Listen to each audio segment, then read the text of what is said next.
This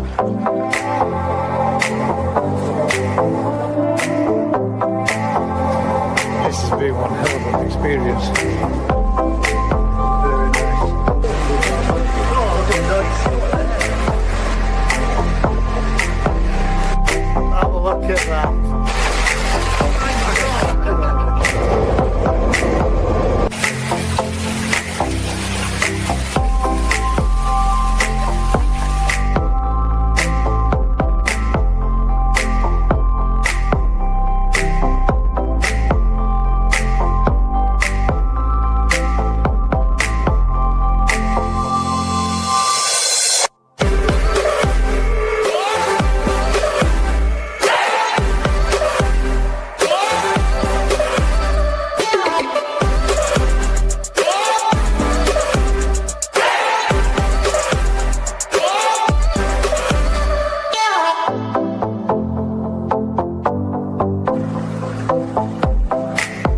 Change in the garden.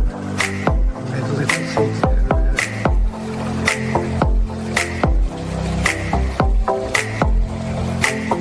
into the little bush. So you can see inside the other pond.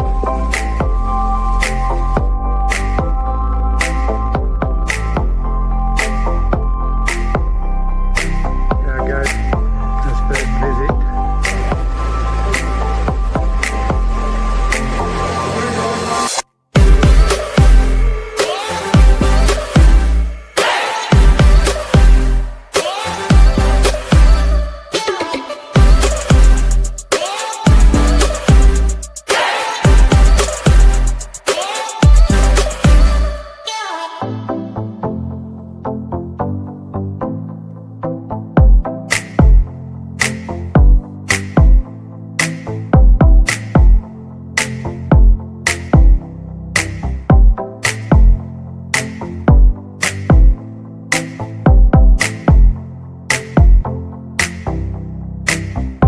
Here we go, next bag. A good majority of the small ones, and then these are going to be the last that I go through. If we get good all round clear on all these, then that's a good indication, that's a good 80% of the stock in there. One.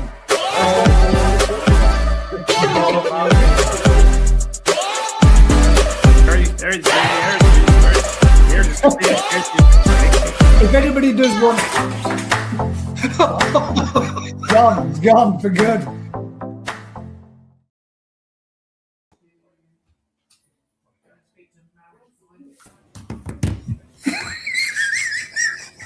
Sorry, resist. Fine, just leave you sat there for a second, but you weren't even looking. Good evening, ladies and gents, and welcome back to this week's Thursday Night Live. Hope you're good. I hope everybody's had a good week up to press. Hope you're well, Matt. And fingers crossed, ladies and gents. There we go. I was just going to say, fingers crossed, ladies and gents. We will be joined by Rick this evening, but he could possibly be asleep, but he's not. He's wide awake. I thought you'd be. I thought you might be having night off, mate. To be fair, with your evenings or late nights, evenings yesterday, spawning the new stock. How you doing? Just woken up. I don't know. Just woken up. There you go, ladies and gentlemen. He's literally just woke up, so we'll give him a chance to get a pint of hobgoblin down his neck, and then. No, I'm not. I'm going back, mate. You're going back? Yeah. Oh, you are. How many more spawned from first thing? Through the night, you had a few go, didn't you? That you did, and then again this morning with a few more. Have you had any more gone through the day, or are you still waiting? No. Yeah, they just did the normal. 1 at 3, 1 at 5, and then 2. I don't know, whenever this morning, 9 o'clock. No, yeah, 9-ish, you don't want it. Yeah. I'm happy with that. Mate. The ones I wanted to do are done, apart from Yaragoki.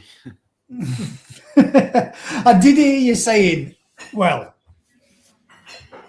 heard somebody say perhaps maybe a bit of an injection. But I did hear you turn around and say, well, I have got some, but it's not something I like doing. Is that the kind of thing then, Rick, that you would do as a last resort if you really had to do, but ideally rather not?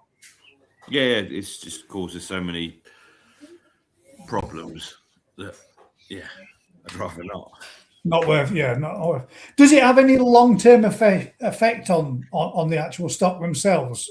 Is it life reducing or anything daft like that, or crazy No, like that, or is it no, just?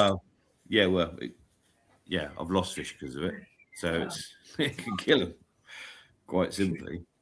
Shouldn't be. I mean, it's just increasing the hormone, but what happens is they partially ovulate, so you get sections of eggs that they don't release enough of the hormone to completely release all the eggs.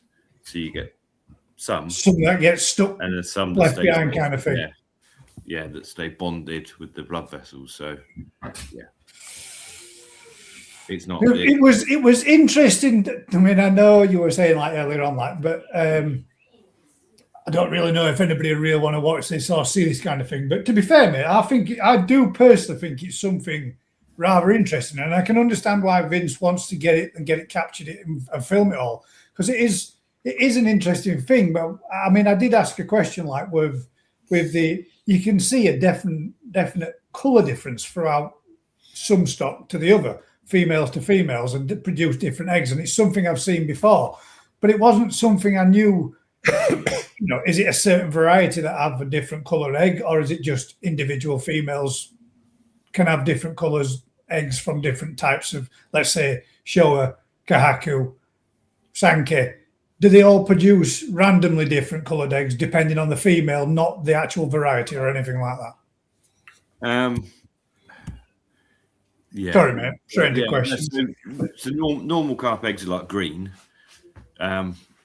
Most koi eggs are sort of a green color, but yeah, you start getting, once you go into the Go Sankey stuff, and some of the more like platinum ogons, theirs can be almost yellow, a lighter color yellow. Yeah. And then like some of our Sankeys produce multiple colored eggs. You can see a difference. There'd be sort of orange and green variants amongst them. Because you could see out of the two Suru that you did, there were two different shades of green to them, weren't there? One that looked more like a khaki green, and one that looked more like a brown, a greeny green, like a chagrin color, olive green. Yeah, and it's not an indicator of good or bad. It literally it's certain females. Yeah, like I say, quite often Kahaku, Sankey have almost multicolored eggs. Yeah, two or three distinct different colors amongst them. It's just a pigmentation, isn't it? The pigmentation that's been inbred to create the koi starts right through to the pigment that's actually in the. Colin Coy's just asked here the same thing that I was thinking. I was wondering, is it food related? Is it something that dietary? If they've been eating certain coloured food for 12 months, it might make an effect. No, those two Shira have been in the same pond on the same food. They're mother and daughter, and yet they got different coloured eggs. Why do they do it always at night, Rich? Is it predation? Yeah, I mean it's a safety thing. So you get they're because they're generally in most lakes or rivers where they start life. They spawn in the edges, so it's one time they come right into the edge to lay their eggs on the vegetation, and that's obviously leaves them vulnerable to predators. So by doing it at night, I suppose in their brains there's less predators there to eat them. Yeah, it makes sense though, doesn't it? It makes a sense in that way. But less likely to be seen if it's a dead of night or middle of night and it's dark, or a darker morning. But, it just seems, and they trigger each other as well. So quite often we'll move fish about to encourage activity. So if you've got one pond that's going, I'll move a female into the next pond to try and. So with hormone releasing from her, might encourages others to spawn, and then like you get that flocking, that shoaling effect, like you would do when you see millions of fish spawning together in ocean kind of thing. It's a predator thing. So if all the fish in the lake spawn on the same night, then there is no predator that's going to eat any great amount of them. Everything, yeah. But if they do it one at a time over a period, you could, so it's just one of those things. Yeah, they trigger each other. We do everything we can, temperature wise, spawn and media wise, depth of water, all the different bits we do, and still just by moving fish about can have a difference as well. So, yeah. But keep up with me at this time of year, then, isn't it? I mean, it takes its toll, doesn't it, when you're doing what you're doing and you've been up all day, you've worked because you worked all day prepping, getting fish out, picking them all out, get them all into the individual pools and like spawning pools that you want them to trigger in, and then stay up all night waiting for them, and then do all day again the following day with what you've got setting them. Yeah. Well, it's just one of those things, isn't it? We're doing it a lot quicker now. It used to take us, I probably used to do 20 nights a season with the parent fish, because it used to take 2 or 3 days to get each bat, and it just used to take longer. Now we seem to be able to get them moved and get them spawned within 24, 48 hours, do more because we've got the 2 hatcheries, we can do more at once. So whilst you're there, the more you do, the better. And we can normally do it in sort of 3 blocks of 2 nights. So maybe just 6 nights of actual being there work does our entire season of fish.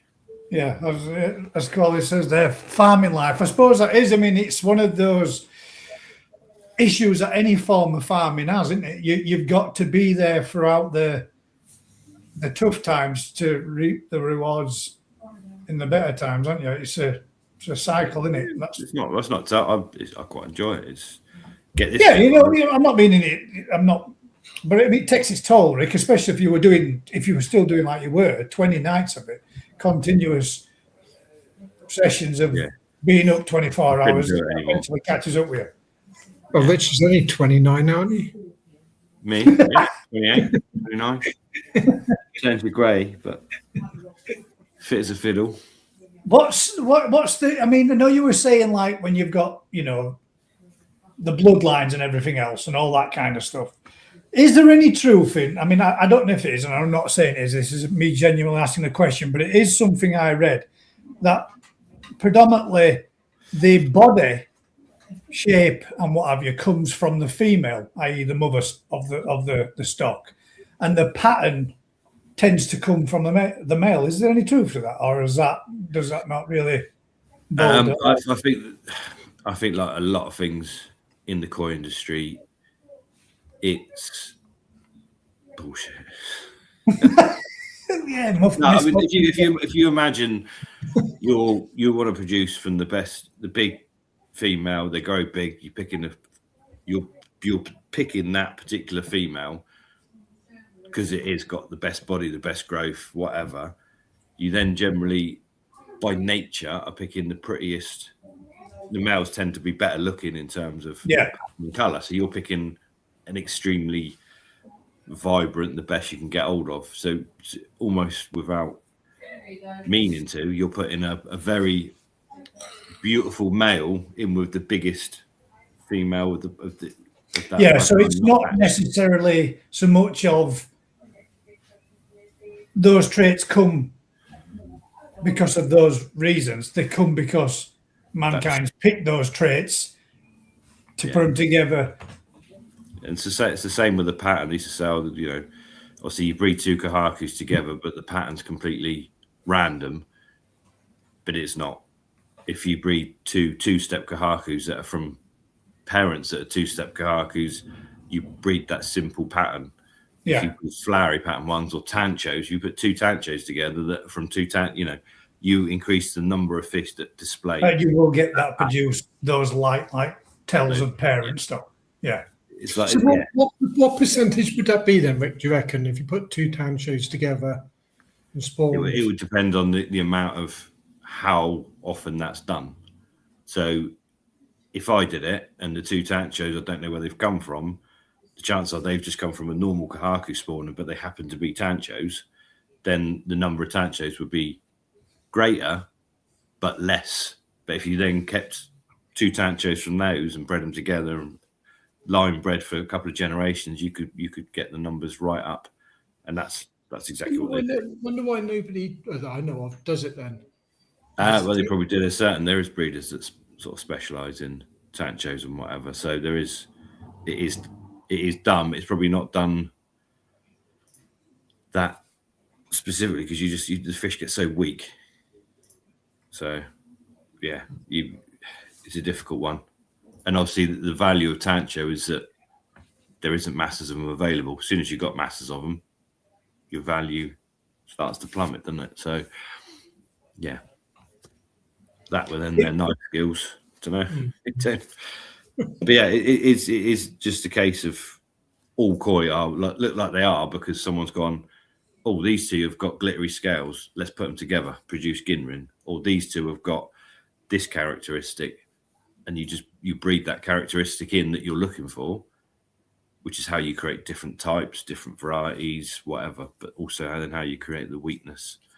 Unfortunately, that is in with koi. Selective breeding, isn't it? It's what happens, isn't it? It's what we do. Well, it's not what we do, but you know what I mean? It's what picking the very best of the very best of the very best.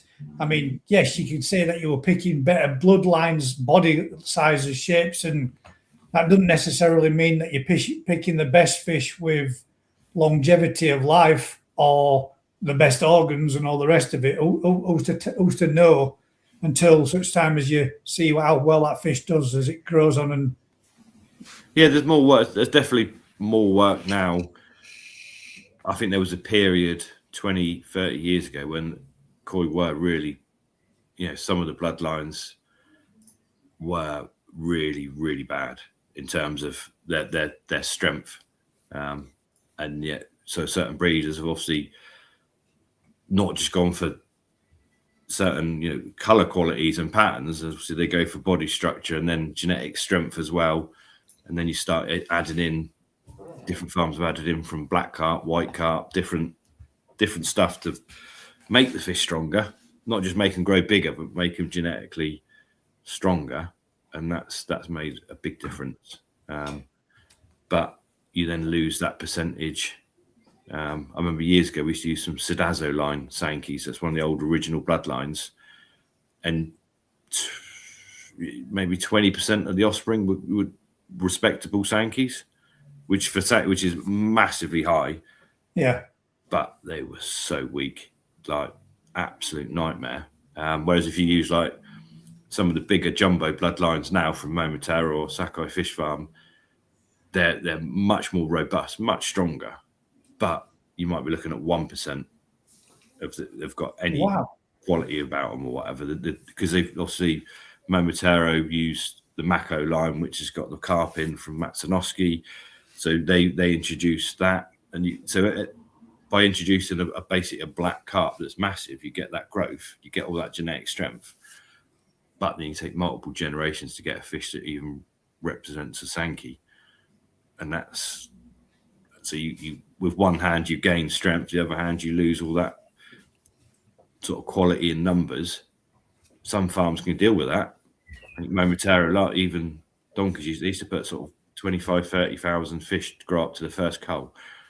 That's huge numbers to create 2,000 or 3,000 fish for market down the line. It's just crazy numbers. Yeah, it surprised me when you said that today about the numbers and what have you. You said that, I think you said that we're in one of those bags of like 250,000 eggs in there, of which only 50% of those will hatch. And I'm like, shit. Right, yeah, and that's give or take. It's one of those. We've had batches this year that are hatching at 90%, and batches that are hatching, well, from zero. They can be anything. But yeah, so it's work done by each farm, isn't it? So Momotaro's latest one is the Kamui line. So if you saw that fish, most people will go, that is just that ugly.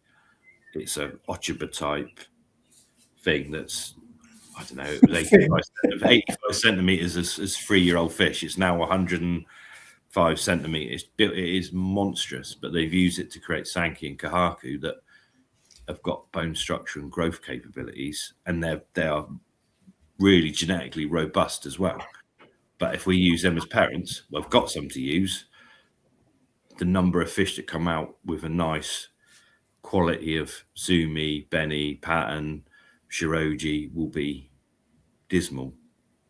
So, you know, if I just dedicate one pond and put 10,000 fry in there, and I have 10 fish at the end of the year that are good, it's just not viable. Yeah, not how we do it.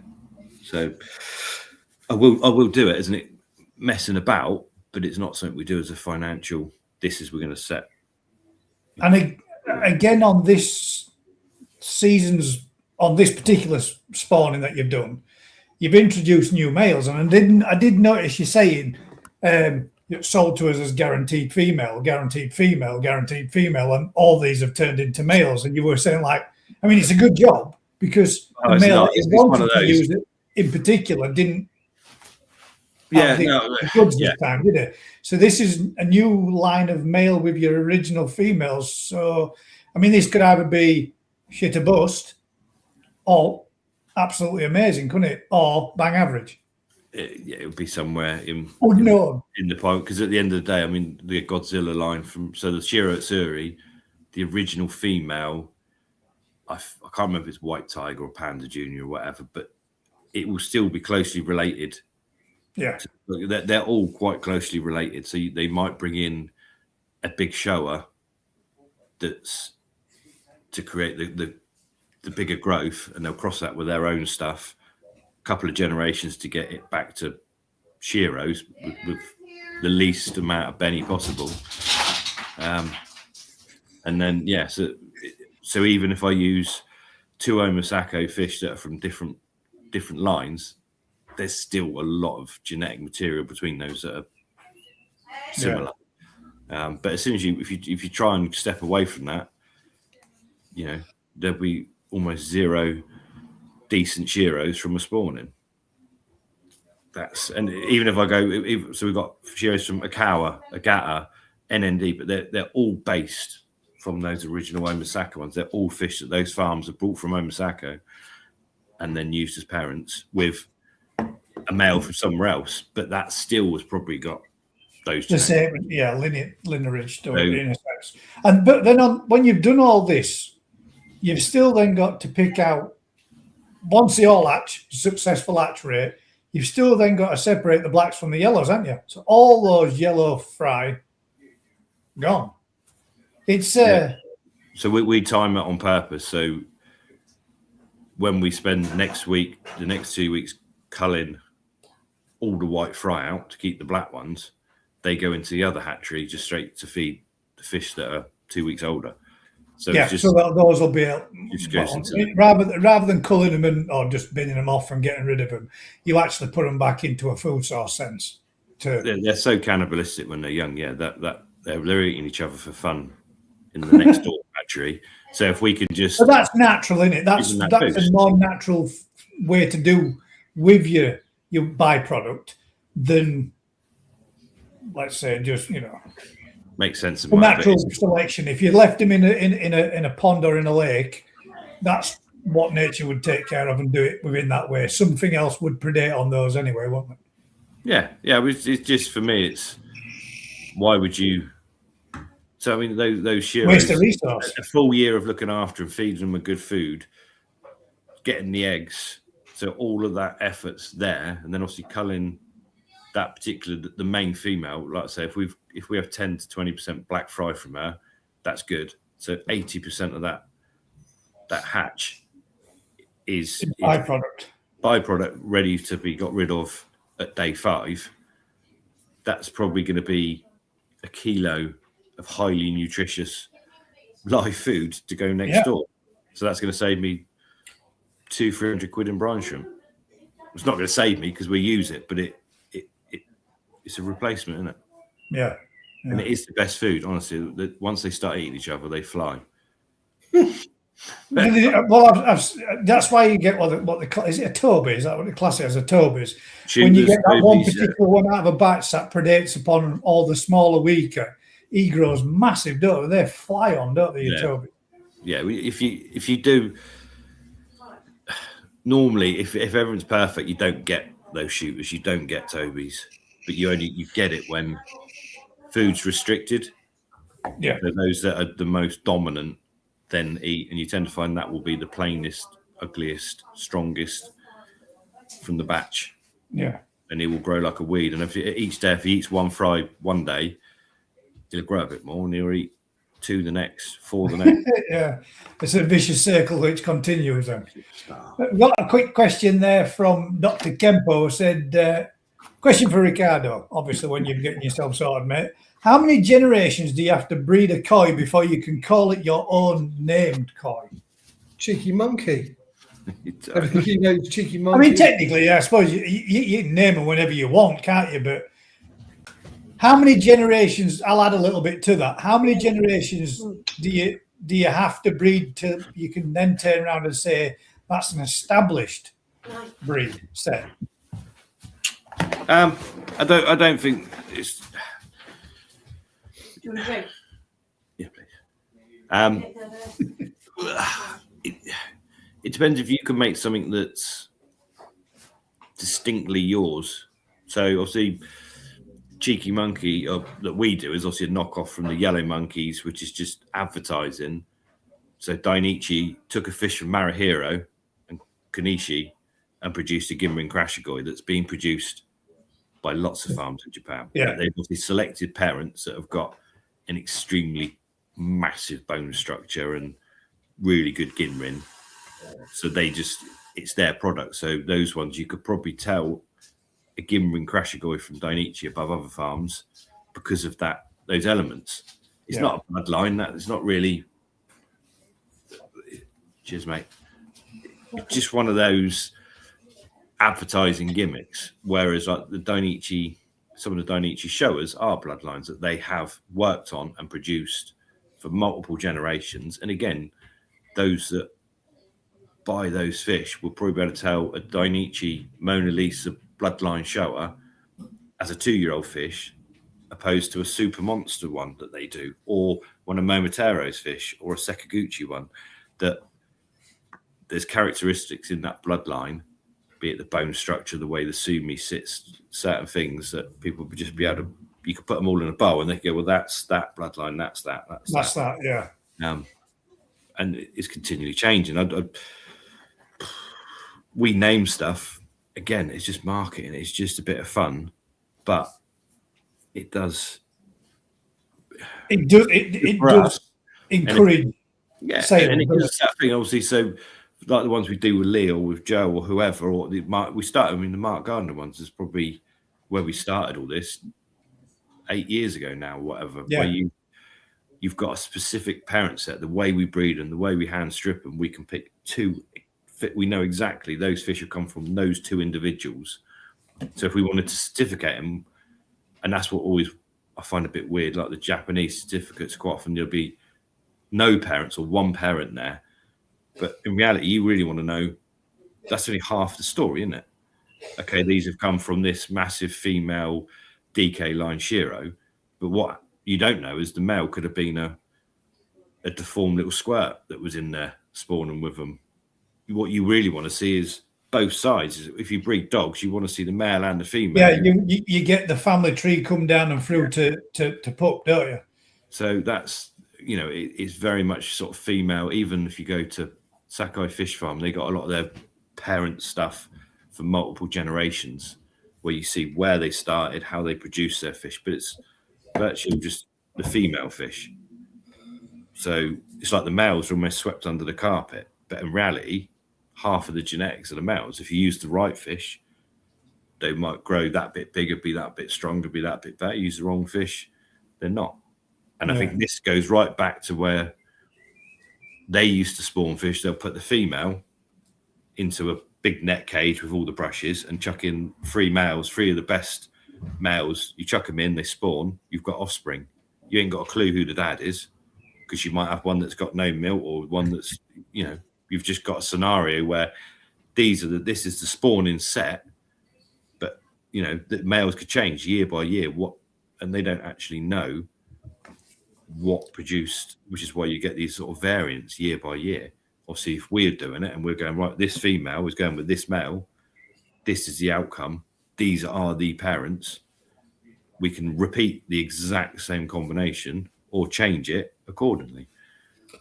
It surprised me. It surprised me when you were saying this morning about using your trays that you set them all out in, and you did your first batch, and then you did your second batch, didn't you? And then you turned around and said, "Well, leave that water in there, and any milk that's still in there, along with the fresh eggs and milk that we pour in, will give us another possibility of a different line mix again." No, that was the same. So that was because it was the same male. So Right. I did the female with the Godzilla line, and then I did the other female with the God. So it was the same milk. So it was the same milk, different eggs. And I dumped the water, and then did with the other one. So that's just purely,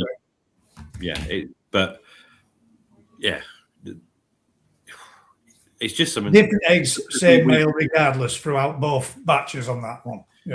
Yeah. So and it just gives us that sort of control of which parent produces what, because if you read every book and everything, you need 3 males to go with this female. So if you do that and you have some good offspring, and then you're not sure which one's produced the good offspring.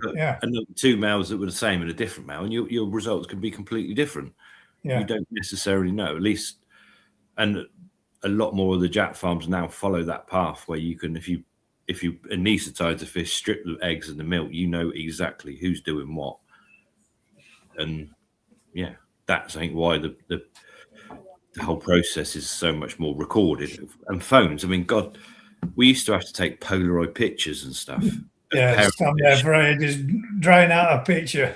I remember, you could write stuff down and have books and books of all the different fish and what went with what and what we were doing.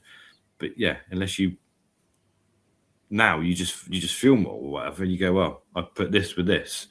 Done. This is the results. This is brilliant. These have come out of a deformation problem. You look closely at the male and you go, shit, it's actually got that slight fin deformation. Should have picked that up. Whatever. And you can nail down what you want to do. But koi being koi, as soon as you get a pairing nailed, one of them will die or one of them won't spawn. Or it'll stop producing. Or, I mean, how likely is it, Rick, with the one that you got, the Aragoke, of it being a duff and not producing ever? To be fair, she's full of eggs, so it gets to the point where that's the kind of fish that I might turn and say, well, I will just give it a whack with hormones, because it comes a point where either I sell it off, because if it doesn't warrant its produce the goods, it doesn't warrant its play. It doesn't matter how good a fish is. We've had fish. The best goshki we've ever had on the farm by a country mile produced eggs, spawned really easily, but produced bad eggs. The first year we got it, we bred it, bad eggs. And you think, is it one of them? You go spend another year conditioning it, go through the same process. And we did that fish 3, if not 4 times. It was that good. We just kept thinking, well, we'll change the diet. We'll duff eggs every time. And then it's just got to go, and you sell it the best female we've ever owned, ever managed to get hold of. It's got no place, is it? It just sorry, go on, Matt. Sorry. I'll just say what amazes me is you can see a fish, and from the structure of the fish and the colour, you can name and get it right. Most times when we've been playing around, you know exactly who the breeder is just by looking at the fish.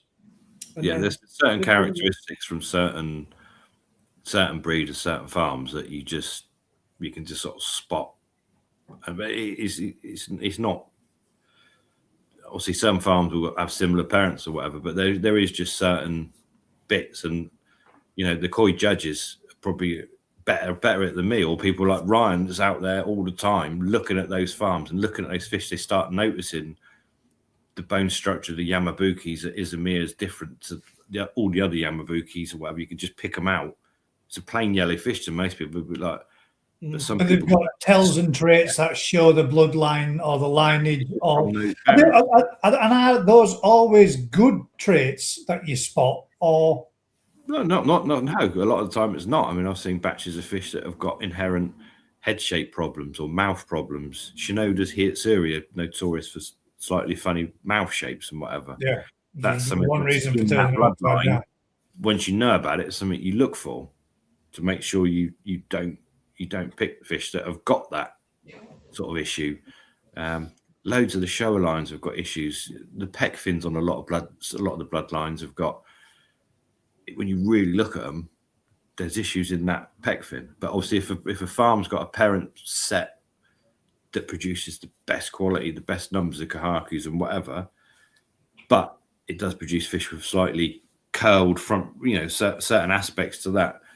What do you do? Do you say, well, actually, we can live with that? They're still phenomenal fish, but I wish the pec fins were that bit better. Or do you write that off and change the male or change the female, and then say you've got nothing worth selling?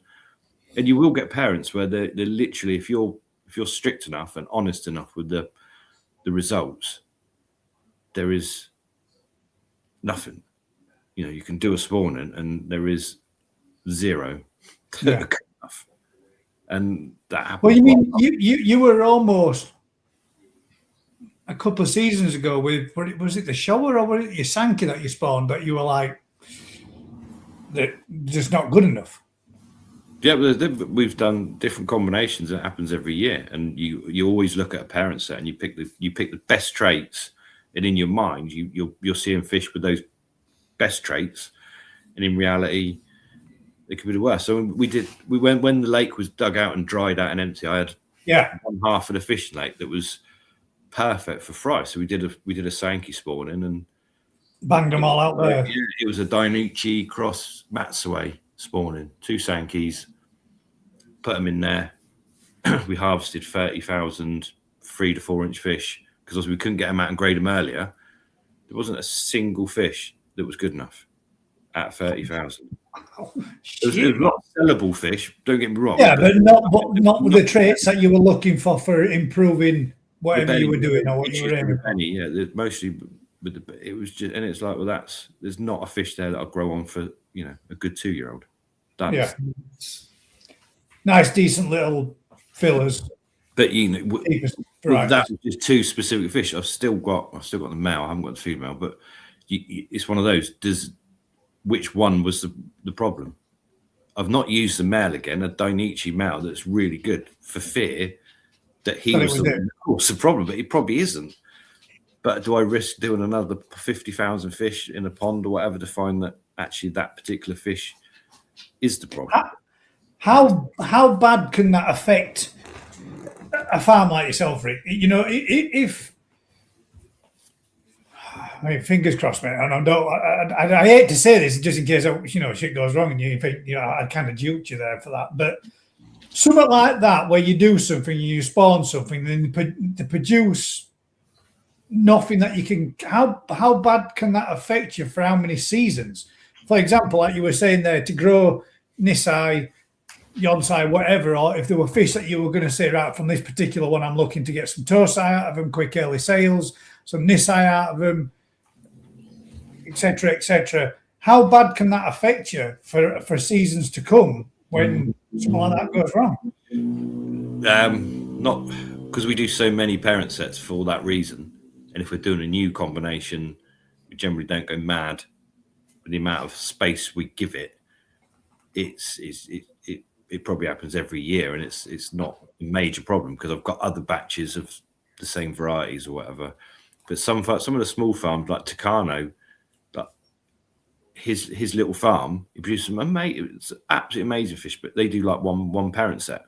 Yeah, so if it goes wrong, that to them is a year with no income, and so that's massive. But we're doing stuff, and like I said, the Ghost Sankey is almost all. We had one of the breeding ponds there. There was 20 odd fish in there. Mizuno Ogons, Gimrin, Matsuka, all these different weird and wonderful fish. And if I added up the price of all of those fish, it still doesn't equate to the one female kahaku that we used earlier in the year. And you think, well, that what you get from that one female kahaku does not pay for that number of offspring. It doesn't follow that. So from a purely business point of view, we wouldn't do any Go Sankey. I'd buy them in. I could go and buy them from Japan, better quality, as small ones, and grow them on. Take out all the hassle. Yeah, and just use Put all some my body on them and move them on. Well, no, but what you do is you could use all your space for the varieties that you can produce good numbers, be it Shishuis, be it Matsukawabakis, Gimrin Krashigoi, and then I'd go to Japan and buy a load of pretty little Kohaku Sankey Showa that someone's done all that work. I could buy them, grow them on, and from a business point of view, that would be far better. But from a point of view of being a koi farm where we are proud of what we're trying to do and what we're trying to achieve, to me, it's just a cheat. It's like I've got, we do buy little jack ones in for growing on for parent fish and whatever, and we sell some of those fish off. But I haven't got any great bond to those fishes. We brought them, we sell them. There's no. Yeah. I get it. So when you're establishing like what you're doing now, you've gone through. I mean, I know where I've seen you sell off some older broodstock, and I've seen that maybe once or twice now, where you've moved a few of the stuff on that you might not necessarily use anymore. At what point or at what time do you have to start thinking about, right, we want to bring in a new line, we want to bring in some new stock, because this stock, let's say, is getting 10, 15 year old or whatever, and it's not producing as much as what she used to, it's past the best, or he's past his best. At what point or at what stage into that line of breeding do you start bringing different lines in and working on different lines for your staple varieties that you produce before you might potentially lose them?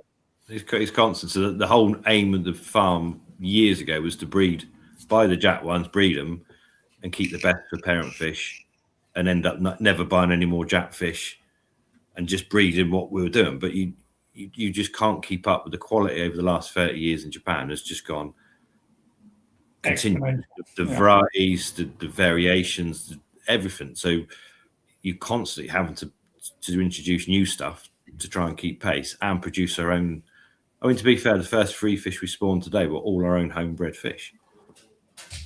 When you look at them in the ponds against the Jap stuff, they're not only are they as good as, they're better than a lot of them.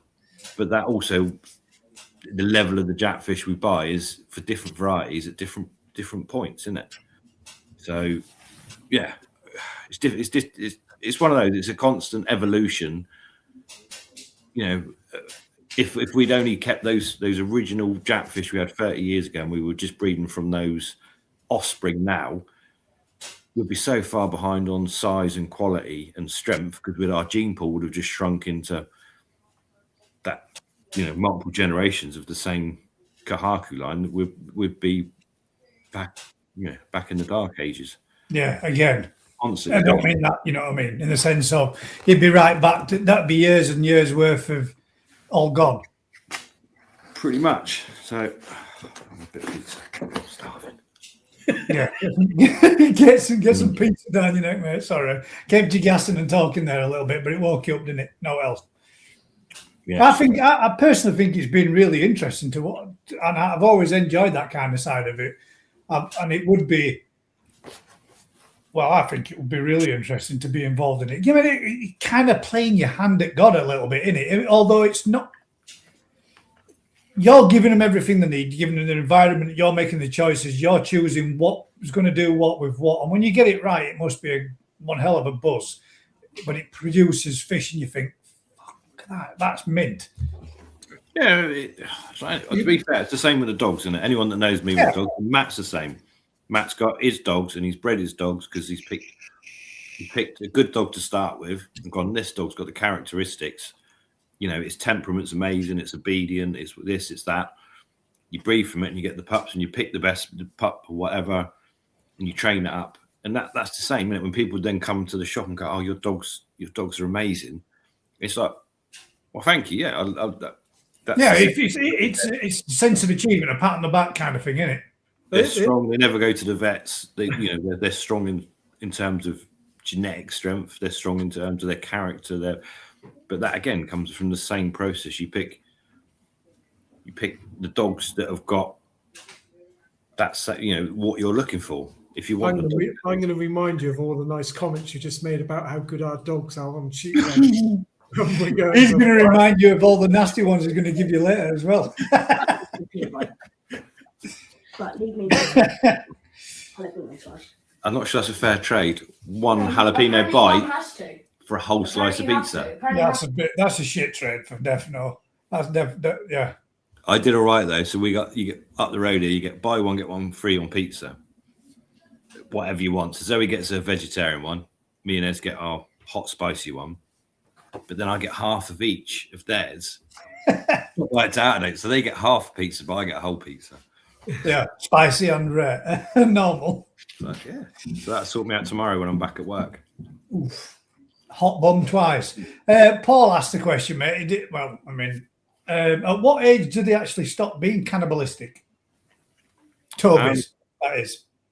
Or fry. When I don't think they do. They don't stop being cannibalistic. They'll keep eating fry, but when the fry get to when they look like proper fish at maybe 3/4 of an inch, they tend to not then be eaten. So it's as if, you know, the cannibalistic ones only eat the small fry, and they'd eat them forever. If they were that big, they'd still eat them. So it's not like the fish stops being cannibalistic. The fish it's eating suddenly starts to look like a little fish rather than just a bit of food swimming past its face. Yeah, so it's more of the that recognise what it is as another fish there. And yeah, because you've got people. I mean, I know people who've got massive. We've had it where you've got massive koi in your pond, and there's some little 3-4 inch ones, and they'll swim around at feeding time, and you think that how are they just not being engulfed, but they don't. So, yeah, it's not the fish not being cannibalistic; it's the food source becoming big enough to recognise that it's one of their own, rather than as a food definitely swimming past to be snaffled at. A quick bite-sized meal. Somebody said along, I don't know who it was. Somebody said about the ghost carp, they got a tendency to be cannibalistic more than the others. Yeah, right? it's not. So again, that's just the voraciousness of a feeding variety, as it were. So the fish that's got that growth genetics, that hard, a normal carp that can grow, as we've had this conversation today, put on 25 pounds in one growing season. Something that can do that is looking to fill its face, regardless. And so whatever it is, it's just well, again, you go back to dogs. You got a Labrador. Matt can put his food out for his dogs and just leaves it there, and they help themselves whenever they want. My dogs go around there and they're like, "Whee, wallop," and the food's gone. And that's the genetic difference between a spaniel and a Labrador. Generally, Labradors will eat anything, whether it's food or not. They'll eat it. Yeah. Whereas a spaniel might go back to it and gracefully eat a little bit and then save a bit and come back again and just graze on it. Well, I remember you saying about your labs got into the food bag, didn't they? And the Etinet was sick. Etinet was sick. Etinet was sick. They won't. They wouldn't. They think they'd stop. The beta's a nightmare for it. But that's again. So people say about different koi varieties. The Chagoi is not just a fast-growing fish, but the people that originally started picking those fish to grow, the breeders went, this fish grows really well, but this one particular one has got no fear. It will come and feed regardless of my shadow over the pond. Use that as a parent, and you breed out that fear genetics, that fear factor. So you've got a fish that's got the massive growth potential and fears nothing. They call it brave. We call it stupid, whatever. But it's that desire. I'd rather eat. I'd risk being eaten, or perhaps they might not even think they're going to get eaten. It's probably go food. And even dawn on them that could be a case. They just eat. Whereas I said we got mud ponds where we can do certain fry. If you do a batch of shisui, they will literally, their behaviour is completely different. They will just sit down the bottom. You won't see. I could put 50,000 shisui fry in a pond, and you wouldn't see a fish in that pond. They'd eat the live food. You could feed them sinking food until you harvested it. They are shy. They grow really well, but they will not risk being eaten to get food. But if I put 50,000 chagga in that pond, by halfway through the summer, every seagull, kingfisher in the area will be just feasting on them, because they will just swim around looking for anything to eat and get eaten. They haven't got. They're pretty stupid, aren't they? Really, chags. Yeah, well, they're amazing, aren't they? When you, if you how put them badly in do they affect? right. If you, let's say, for example, Rick, if you had 400 fish that you put out into a lake, and 100 of those were chags, how much would they affect the other 300 gosanki that might have been in there? Would they get them all in that pond being as calm as what they are, and more likely to be injured, struck upon, and attacked, predated upon? They get a lot of damage. A lot of damage. So even if they're too big to get eaten, they swim around the edge, and even when a heron lands, if there's one spot on the pond where a heron can get in on a bit of a bush, they'll swim over to go and see it. And the heron will stab it, and they go, well, I can't even eat that one. And another one will swim over. And all the other fish are probably just sat there going, what are you doing? And yeah, so we have certain ponds, certain environments where we can grow some fish and not others. And we've learned that over the years. Yeah, It's mad, isn't it? You'd think a koi was a koi. It didn't matter what the variety was, their reaction to predation and all the rest of it would be exactly the same. No, they're massive. And even in the enclosed systems, you can be feeding them, and you'll start to see, we might have, say, goshki, shiritsuri, kahaku, hitsuri, all in a pond. When you feed them, you'll see certain fish are there going mental, and the colour changes, and you'll have all the shiros or all the goshki almost as a ring at the furthest point, coming up, just getting a few pellets and staying back. And they haven't got that drive to get in amongst it. They'll eat. Even the jumping, isn't it? Because I remember when you come over a couple of months ago, went through the tank with me, and you said it's mad. If that had been your fish, Rick, they would have been jumping all over the place. Mine, they weren't. They were just happy to sit in the net. Nobody jumped. Done. Job done. That's always black. You go to Japan and you go and buy your fish, and they put them in cages and whatever, and they just sit in the cage. No bother. You put ours in a cage, and they're just. And that's probably more of a learnt behaviour. Those fish have been graded and caged so many times that when you go to the facility and buy them, being in a cage is just part of their normal life, isn't it? Which is what we've said when we spoke about bits before in the past about familiarisation and what have you, and then people saying, it's a stressful event. These all being netted up and put in and netted up and put up, and taking them to a show. It's a stressful event. You can familiarise them. You can desensitise them, and they do naturally do that by going through those processes. That's the thing. So obviously the show have got to have rules. So they'll say you can only show a fish once every 6 weeks or whatever the rules, which is an animal, because of stress involved. But it isn't actually fair or right, because someone has got a fish that they're used to doing stuff like that, and that fish isn't stressed by going to the show. It's not stressed by being caught up, because it's just used to it, and it will go in the show that and swim around, and it would feed and happy as Larry. And you got someone else that fish hasn't seen a net for 5 years, catching it, bagging it, taking it to a show. It is the most stressful thing that fish has ever come across, and you can see it in the vat sometimes that those fish are absolutely terrified. Yeah. At what point you've got to have rules? You've got to have. I'm not saying you don't, but it's not one fits all, because the behaviour of those fish is completely different. Joe's fish, oh my God, it did not like go. Obviously, it's a seriously tame fish. It's quite old. It's used to people. We moved it. We put it through quarantine, hand tame, put it in with the other fish. Fine, put it in the spawning vats. You think it did not like that. Like that shallow environment and all the fish in there all going on. He was not happy. He was absolutely shitting a brick. And yet all the other fish in there are having the time of their lives. They're having the biggest orgy of their lives, and he sat in the corner going, I don't like this. Maybe he felt a little bit inadequate. You know what they say about dogs like their owner?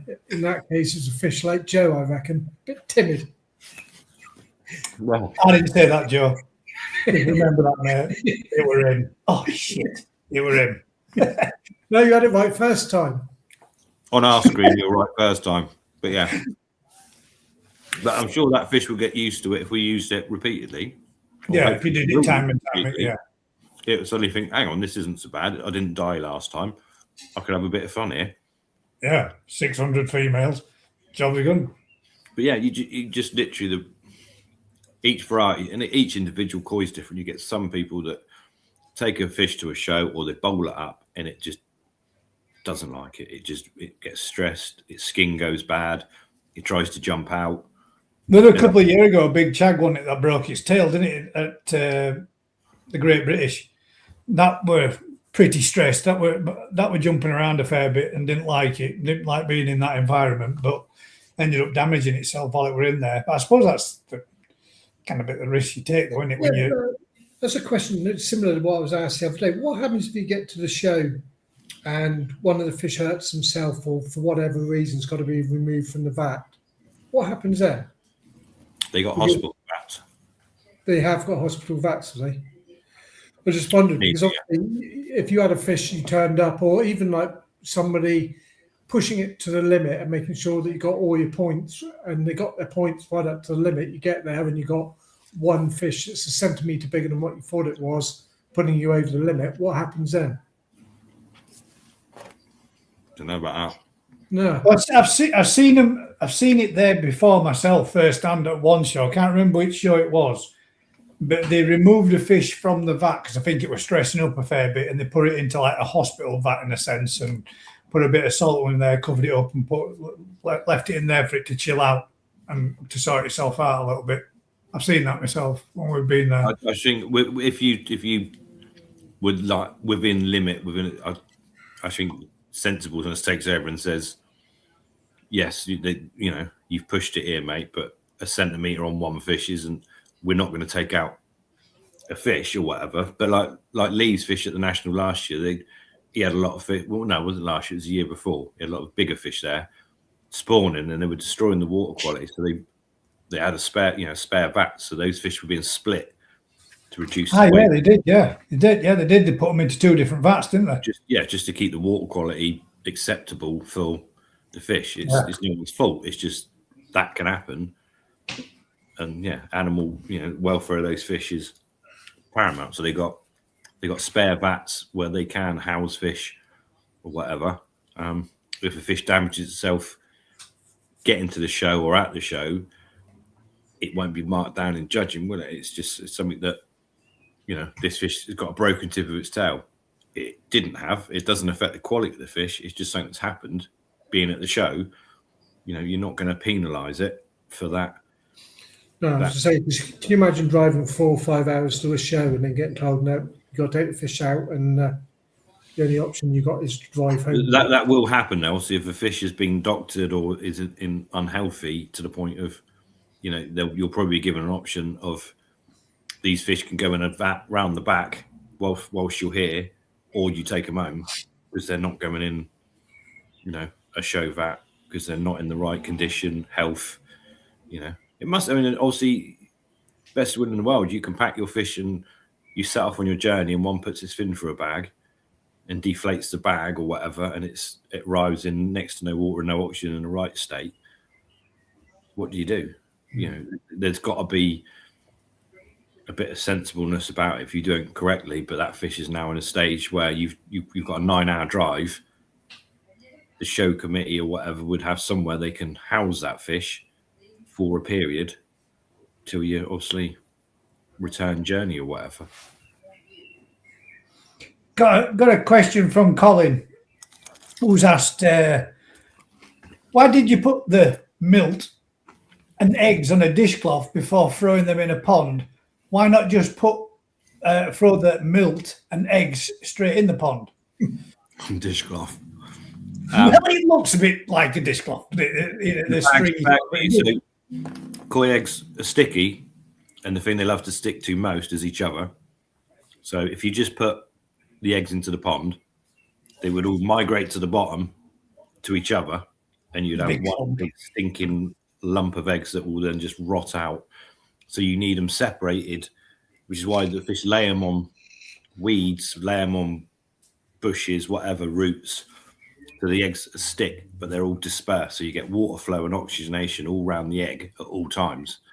So we put them on the bags stand up, open out, and you've got act like a natural plant in a sense. It's a natural, as close as you can get to a natural, root system or whatever. You move the water around it, and if you've got one bad egg in an area, that egg will then obviously die. The fungus will start to destroy it, and the fungus spreads from that egg. So the idea is the next egg is far enough away that the fungus doesn't reach it. Yeah. And that's why we try to disperse the eggs, and you see them stuck across the grids. It's just the way we do it. It's the same sort of principle like you were saying how they'll all clump together. Is when you've got like a load of fish waste or plant vegetation or whatever in the bottom of your pond, it always migrates to one point, doesn't it? So you get all those eggs migrating together, bonding to each other, sticking up, and then turning into a big ball of rotting eggs in the end. Yeah, basically. And the closer the eggs are together, the more problem you obviously will have with fungus, ammonia, lack of oxygen. So in a perfect world, the pond you put them in would be laid out with like a spider's web of whatever that you can almost layer them in. But the reason we do it in the trays is not only do we lay the eggs onto that environment where we can space them out, the eggs and the milk sink, so they fertilize. So your fertilization rate's better. What's they fertilize, and you just layer upon layer upon layer. What's the principle with it's almost like looking like a big protein skimmer with the air tubes and the eggs, and they're just literally cascading away. Zuga jars are something that are just basically you can create the eggs, you can de-sticky them, and you can fertilize them. So if you want to get a massive carp and you want 20 million carp, you can put the eggs in the milk into a solution where the eggs don't stick together. So by adding enough salt and enough urea, you create what's called a ringer solution. So the milk becomes live, the eggs accept the milk, but they don't become sticky. So you can stir them and they all fertilize. So you get a higher fertilization rate. And then you can put them through a hardening and de-sticking process and put them in those jars. And the principle of those jars is if you do have a bad egg, it becomes lighter. So as you push water into the bottom and the eggs all roll over, any bad egg that starts to go fungusy will then float up and out the top. Yeah. So perfect. Yeah, that's how it works, doesn't it? They become more floaty, and the other ones are like tumbling, and the bad ones float up and out of the. So yes, you end up bottle, don't they? Into waste. 80% good eggs that are fertilized will end up in this jar, all rolling round, and all the bad ones are removed naturally through the process. The problem with it is carp eggs will tolerate it. Koi eggs really don't like it. I've seen it.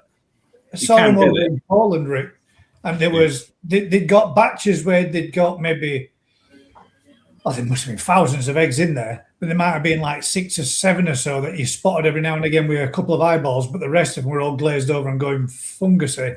And then they would have a whole bottle that were full of loads with eggs. Some of them that were just sort of like getting ready. You could see the little fish inside the egg and getting close to it. And I think there were even some that were starting to hatch all in different stages all the way along. They were pretty cool to look at, but it's amazing. You must have had 10 batches. Right, but the reality of it, so each batch to do that takes about an hour and a half per batch of eggs to fertilize them, swell them, de-sticky them, and put them into the jars. So you got an hour and a half on those boards where they rock them, like roll them back and forth first, don't they? That's the salmon and stuff. You can do certain eggs. You can do that.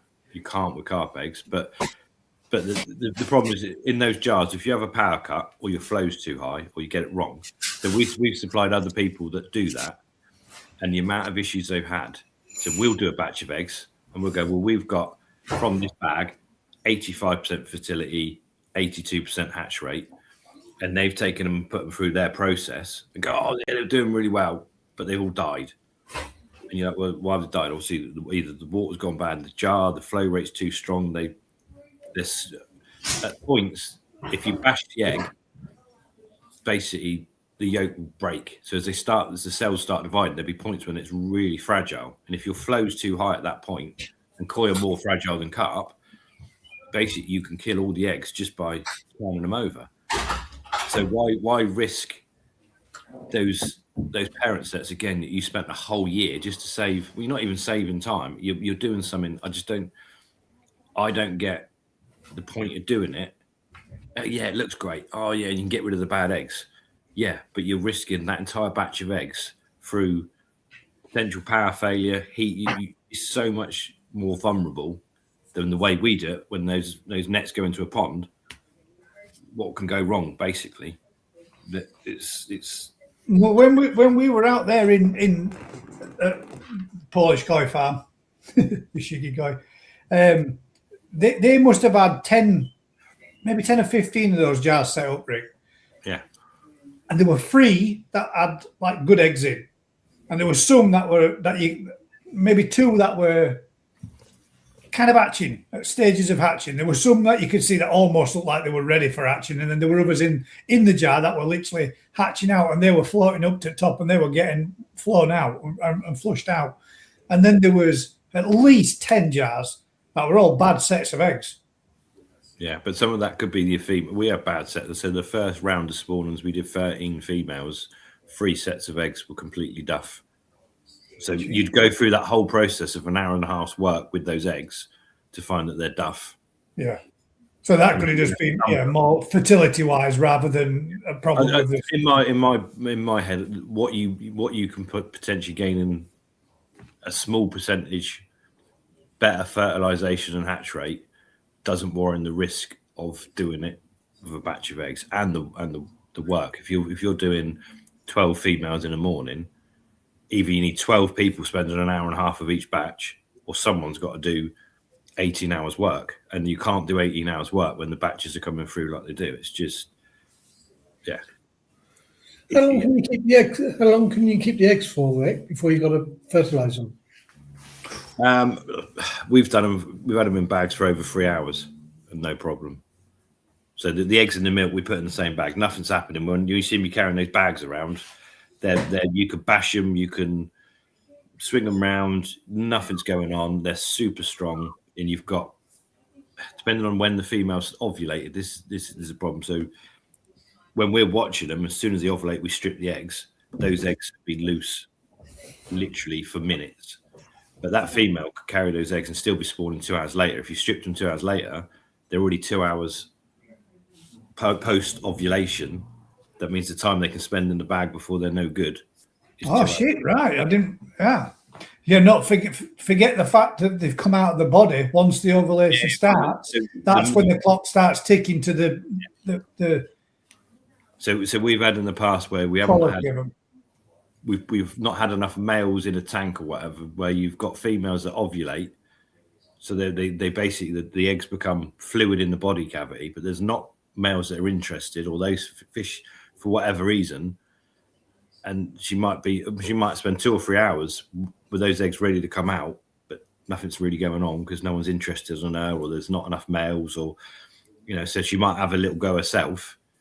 If you take them out, also you can strip the eggs out. I mean, our old Momotaro Sankey, she never, in all the years we had her, all the years we've done her, you'd put her in and you'd watch her and she'd go through the same as the other fish, and you used to have to start checking her because she'd ovulate, all the eggs would become loose, but the male, no one liked her.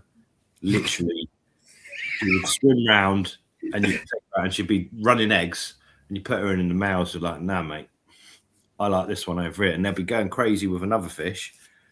And even if she was on her own, yeah, if it's just obviously whatever it's mad, isn't it? Hormone she was releasing was not something they liked. So that fish was a nightmare because we had to repeatedly take it out, and in the window when it should be releasing eggs, we'd take it out and check it and then you could strip the eggs, and the eggs are fine. You could put milk with them, no bother.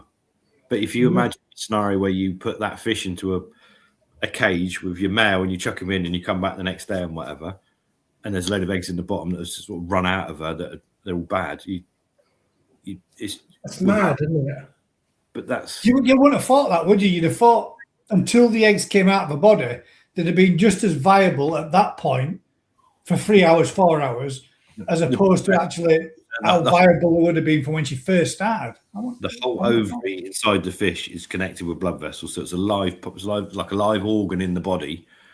And the minute they release enough hormones to start, all of those blood vessels, which is why we can take a fish out as soon as it starts laying eggs. So we watch them. The minute they start laying eggs, we could take them out and we could take all of the eggs out if we wanted. Yeah. So because they're all disconnected, so to speak. Naturally, so they'll spawn for maybe 3 hours, laying eggs for 3 hours. But those eggs that are laid after 3 hours have been loose in the body for 3 hours. They've been slowly losing their fertility and quality, as it were. So that's why we watch them and sort of do what we do. But yeah, it's coin out there. Just we did some carp earlier in the week, and oh my god, it's just they are so easy in comparison. You know, they're 99% fertility, and they're just so robust and strong that you would, in a couple of tubs, we've hatched, I don't know, 250,000 carp in conditions that koi just would not tolerate. But carp are just I noticed you saying that this morning. Totally different animal. Totally different between what you could do with. But can you? Again, like when you're talking about like your spawning and your breeding and your breeding programs, I know that certain varieties they'll always put back to perhaps maybe a linear mirror carp, whatever, to get a line, and then use those again. And the parents, you know, mother, daughter, whatever, father, son, father to daughter, mother to son, and all that kind of stuff. But how much crossing in to something like that, like a mirror carp again, how long does it take to get that back, those traits of the carp out of it again, but to keep the strength? That's the thing. So probably the most documented story is the Matsunoski line where they put the black magoi into the Sankeys to toughen them up, and I think it was about 4 or 5 generations. Shit.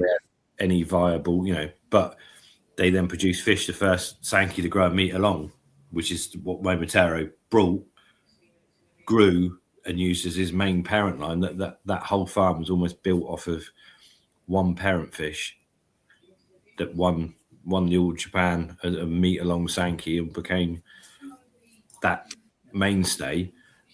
So yeah, it's always a playoff, isn't it? And obviously we do a lot of crossbreeding with different varieties to create weird and wonderful stuff, but you also create a very strong, robust stuff for most people sort of ponds.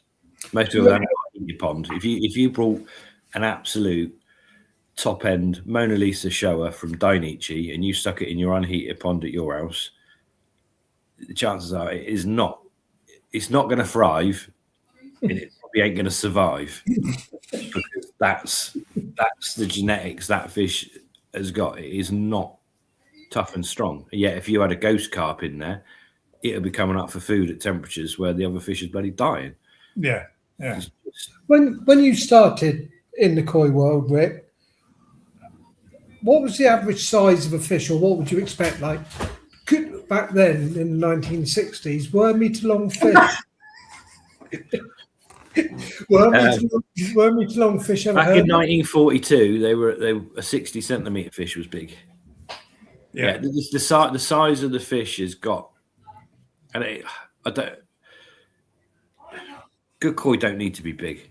Obviously, the whole jumbo side of it is one element of it, but the genetics play a part. But the rearing, the way the fish are reared, plays a massive part as well. So, I think if you took a fish from 1970 that grew to 60 centimeters as grand champion, if you grew that in today's growing environment, you could probably grow it to 75 centimeters.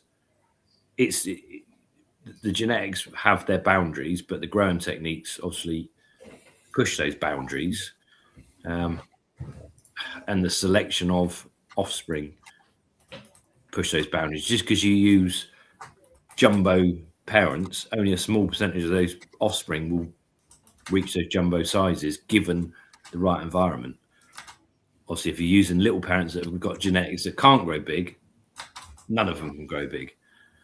That's just part and parcel, isn't it? So that's why so many farms, Konishi Koi Farm have done the biggest Krashigoi from as long as I can ever remember. But they've been crossing Krashigoi into their Kajaku bloodline. They've been crossing Krashigoi into their Siri bloodline. They're using that growth genetics from those koi into all different other types to make big, strong. But it reduces your number of sellable fish massively.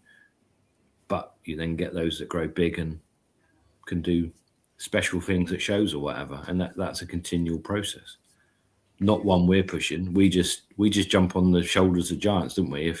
If a farm like Momotaro does something amazing with a new parent set, when you say that though, Rick, they've done the same though, haven't they? Because not all the Japanese breeders out there have produced their own line. They've bought stock from other quality bloodlines. It's not no different. You're just a little bit behind from what they've done. You're going out. So if you're a farm out there, you're picking fish from different farms that have got characteristics that you aspire to, be it growth, be it color quality, be it longevity. There's the growth side of it is, I don't know why it is over talked about. The quality side of it or the longevity. I mean, the longevity side of it is never talked about. It'd be nice to have a koi show. You could have a koi show where if your fish isn't 25, it's not allowed in. So that cuts out a lot of those big jumbo lines, because some breeders, some of the older breeders, that longevity of a fish being able to live 25, 30, 40 years and look good. Okay, it might only grow to 65, 70 centimeters, but it looks good for all of that time. And that's a totally different way of looking at stuff. We're just human nature. You want something today. I want to buy a fish that's going to be a meter long in 3 years. Well, it's funny that, because they breed for the structure, the colour, and everything else in a young fish. But wonder if anybody actually looks at longevity of it, in the sense of, we want a fish that's still going to look good at 20 years old, so let's breed from that one. Well, that's what some farms do. So you got some farms that specifically use old fish that still look good, and you get other farms that like pushing the boundary. And Momotaro had a problem a few years ago where the fish were growing like weeds but dying at 5, 6 years old, and they won't see that problem because the parents they're using are only 3, 4, 5 years old. Yeah, and suddenly you go, oh shit, something's wrong here. We're gonna have to change the parents and do whatever. So if you could go to a farm and see a 1 meter kahaku that looks amazing and it's 30 years old, that's going to be a great parent fish if you want that longevity of quality and get big. Yeah, when you talk about stuff, about, I mean, I've said it before in past and about not being natural in a sense. I mean, it's natural for them to grow to that size, just not as rapid as that. Do you not think that when you've got fish? I mean, well, the jumbo lines, Rick, it's the same thing. They're picking bloodlines, fish that grow to that size, fish that are capable to grow to that size, breeding those fish together, producing fish that will grow bigger and bigger and bigger and do quicker and quicker and quicker. If all those fish from the other lines was given the same food, same environment, if they haven't got that genetics, they're not going to grow to that size. So these ones that they've selected to grow to that size, do you think that will reduce the lifespan of those fish in comparison to the fish that take a longer process to get there? No, not necessarily, no. But it has happened. But if you give a koi the perfect environment, the speed they grow, people go, "Oh my god, you're not forcing it. You're giving it an environment that's almost naturally good. It's everything it needs to grow." Day length, temperature, perfect environment, and it will grow potentially 2 centimeters a week for the first year and a half of its life. If you give it that environment, that's how Momotaro produces 75 centimeter Nisai. Not just genetics; those fish need that perfect environment with those genetics to reach those sizes. And for most people, that's bigger than most people's fish in their pond would ever dream of having. being grown in 18 months, 2 years. It's insane. But that's a combination of good breeding, good environment, knowledge is massive. Which is why I said, if you took those fish from donkeys years ago and gave them the diets we got now, the temperatures we can control now, the photo period, all of these elements that we've now learnt to control, those fish would have done better than they did back then. Because let's face it, back in the day, you put your fish out, you used to put your parents in a pond in a cage, let them spawn, take the parents out in a cage out. That's your fry in a pond. At the end of the summer or whatever, you net them a couple of times, pick the best ones. End of the summer, they come in, they sit in your greenhouse, but not heated, just sit there for the whole winter doing nothing. So they're about that big. Next summer, you put the ones back out into another pond, and they're that big. Next summer, you put the best ones out into another. And so your 4-year-old fish might be 60 centimeters at best. That was how it was. But yeah, so it's not so much. It's how things have changed and things have developed as well as bloodlines. Yeah, but who in this country, let's be honest, it would say, right, I'm going to buy this fish and raise it in a manner that's slow and steady, and I'm going to give this fish 10 years to try and get it to 60 centimeters. They don't, do they? It's not. No. Everyone wants those fish to be going woomph, and literally show ready at 4 years old or whatever, or 3 years old, 2 years old, whatever. It's a different. The pace of life is completely different, isn't it? Yeah, it is. It is. So we've got a couple of questions. Lee Oliver's asked: in a heated pond, what temps do you have to drop it to get them to spawn? So yeah, this is our problem. So it's the same temperature. So we trigger them. So the ones that came from the broodstock tunnel were 24 degrees when we moved them. So we dropped them down to 20. So they had a 4-degree temperature shot down. The ones that come out of Sean's pond were about 15 degrees and had 5-degree temperature shot up. Oh, all right. So it does work both ways. It works both ways. It works better coming up because you're in the more natural scheme of things. But yeah, you can do either. But the spawning temperature, but what you tend to find is the males will have milk in a window at 16 to 20 degrees or whatever. If you go above 20 degrees, they go into growing mode and they stop producing milk and they start. Right, so the cooler temps, but yeah. So we have fish that had milk earlier in the year that didn't have milk, and you're always then worried that they don't necessarily then start producing milk. And that short window, dropping them from 24 degrees where they've been growing, their hormones, everyone's telling them we're not producing milk, we're on growth time. Yeah, to prepare themselves again for next season. Yeah. So you can do it, but it just takes time. It's not ideal, but again, we're not in that luxury of that place. But yeah, you say, so if you say 20 degrees is your spawning window, then 4 degrees swing one way or the other. Yeah, normally upwards is better, but downwards works. But you're also giving them the spawning material, environment as well. Yeah. Shallow water, all those other things. Rick, the 45 you put into the mud pond, presume they will spawn and spawn and have a bonus harvest for the farm? Question. No, they will spot. So that particular, they won't because they're too young.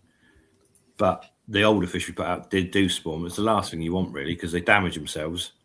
They lose all of that condition that they've gained. So they've now got to go back through that process to develop eggs again and then start growing.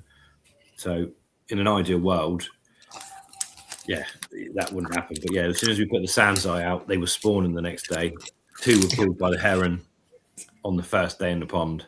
Those fish we've looked after for 3 years went in the pond and then decided to spawn. And they're so vulnerable at that stage. And 2 were killed and dragged out. So that's 3 years' work straight down the pan. What a bastard, man! And that's the sickener, isn't it? I mean, that's the risk of it. That's why the jack farms generally will only put females out in a pond, or they have a male only pond and a female pond. So you limit the chance of them spawning by removing one of the triggers.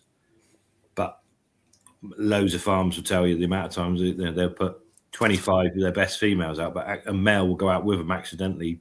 Yeah, it was missexed, or a young fish has got in there, whatever, and it will trigger a spawn. And it's not. Tucano did that last season, but last season or season before, he actually put his females out to mud ponds, didn't he? And ended up with a male fish being in there, and when they drag necked them all in, shit tons of smaller little fry and everything came out and all, didn't it? There were loads of self spawned in there. We'll have next to no fry survival.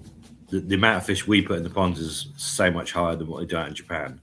Yeah. That there just isn't. And what does so if like the Sanzo that spawned probably laid 1 million eggs in that pond, there might be 25 really ugly little fish when we harvest it. The biggest, strongest survivors might survive, but it's not a bonus. It's worse than a bonus. It's a negative. But yeah, well, they don't end up being pretty. They just end up being the strongest, toughest of whatever they are, which normally end up looking big. Natural selection. Yeah, they're doing. Which goes back to the. If you have a natural environment, pond, lake, whatever, because this has been done over in Dubai, and they've put absolutely loads of beautiful Gosanki in there and everything. And over a period of like 10 years, the vast majority of most of the fish that are over there are turning Asagi and Chagoi, and everything's going to like single colours. And most of the other stock that's bred in there or spawned in there has naturally started going back to wild types. They go back quicker than quick. Yeah. Yeah, that's No, where the breeding comes in, isn't it? that was the other thing I was going to. You were saying with when you're breeding and you're spawning and what have you, and maybe a younger fish might not. But is that what's happened then? Do you think with the Yamabukis that you spawn, are the Yamabukis perhaps two younger set females and males that you put together for them to be truly viable for a spawning? Because you'd four females and one male, did you not? And have there's lots of different males, but yeah, I think when you first spawn them, there's more chance of the eggs not being as good. The first attempt. Does that matter on the age, or is that they were only Tozai last February when we brought them, so they're technically supposed to be Nisai. So they were incredibly young, although they're carrying eggs and will spawn. So I think it's just a combination of stuff. I mean, those four fish. What happened, Rick? Sorry, I missed it, so I didn't know what happened. So the Yamabukis we brought at Sakazumi last February, the best 8 of them I kept, 4 males, 4 females. They went into the breeding tunnel on the first round of spawnings. And yeah, all 4 females produced eggs. The biggest one produced next to no eggs, so that was a write-off. It was just, you get that. It's not an egg producing fish. It's the biggest, but yeah, just no viable amount of eggs. The other 3 produced a lot of eggs each for the size of the fish. One was 100% duff, no fertilizer, and that had 6 different males, because I was putting different, not just Yamabuki males. I was putting different males, so the eggs from that particular fish were just bad. The other 2 were 25% hatch and 50% hatch, or whatever they were. And yeah, those 2 that had those better egg next year will probably have better eggs again. It's just one of those things. Young fish, you don't know what chemicals they've had, and that plays a big part. The treatments that are used when they're young, or when they're going through those early life cycles, will have an effect on the egg quality. There's certain treatments they used to use that will sterilize fish. So if you were a farm that didn't want anyone else buying your fish to breed from, you can use certain stuff. It will then make sure all of those fish are unfertile for the rest of their lives. So you could keep your parents and no one else can replicate you. I'm not saying it's widely done, but it's done. So you've got that side of it, but you've also got other chemicals or other environmental factors that when that fish is developing its eggs, it might have something's happened that just make those eggs, and you just get some that just like anything, some that just produce eggs that are no good, which is why I like growing, say, a batch of Tosai on to keep some parents down the line, because A, their fish do well in our environment, and B, you've got multiple choice of, if you put all your, if I go and spend 10 grand on one parent fish and find it's got bad eggs or it won't spawn, that's 10 grand down the pan, isn't it? Whereas if you spend 10 grand on 10 high quality fish from that same line and grow them on, you've got much more chance of having a viable parent fish from those. It takes more time, but you've got something that's... When you said you got one female Yamabuki that you had with several males, and all of them were duffs, is that the female done? You'll never use that one again? Or No, try again with it just because of its age? They'll all stay and be used again, and then you start working out if it's a... Like I say, because the environment from when we brought them, I've kept them for the full year or whatever it is. It might be the diet I've fed them. It might be the water conditions they've been in. It might have been a treatment they've had when they were still in Japan. There's so many variants. We've had fish. The Tamora Sankey we spawned this year, her eggs were bad last year. And vice versa. There was a pair of Tamora Sankeys I got from Gatwick Koi, phenomenal pair of fish. And the bigger one had good eggs last year, and the better fish had bad eggs last year. Role reversed this year. They were kept in the same pond on the same day. Everything has been identical for a full year and completely different. Isn't it? Yeah.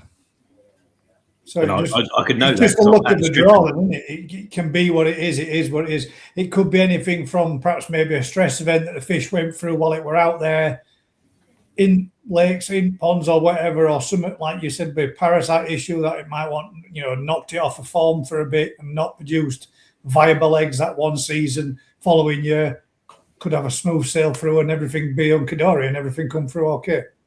Yeah, well, it's just, but the problem is that, so those particular fish obviously had come from the same farm, been quarantined at Gatwick, then I've re-quarantined them, conditioned them for spawning, recorded the results, seen what's happened.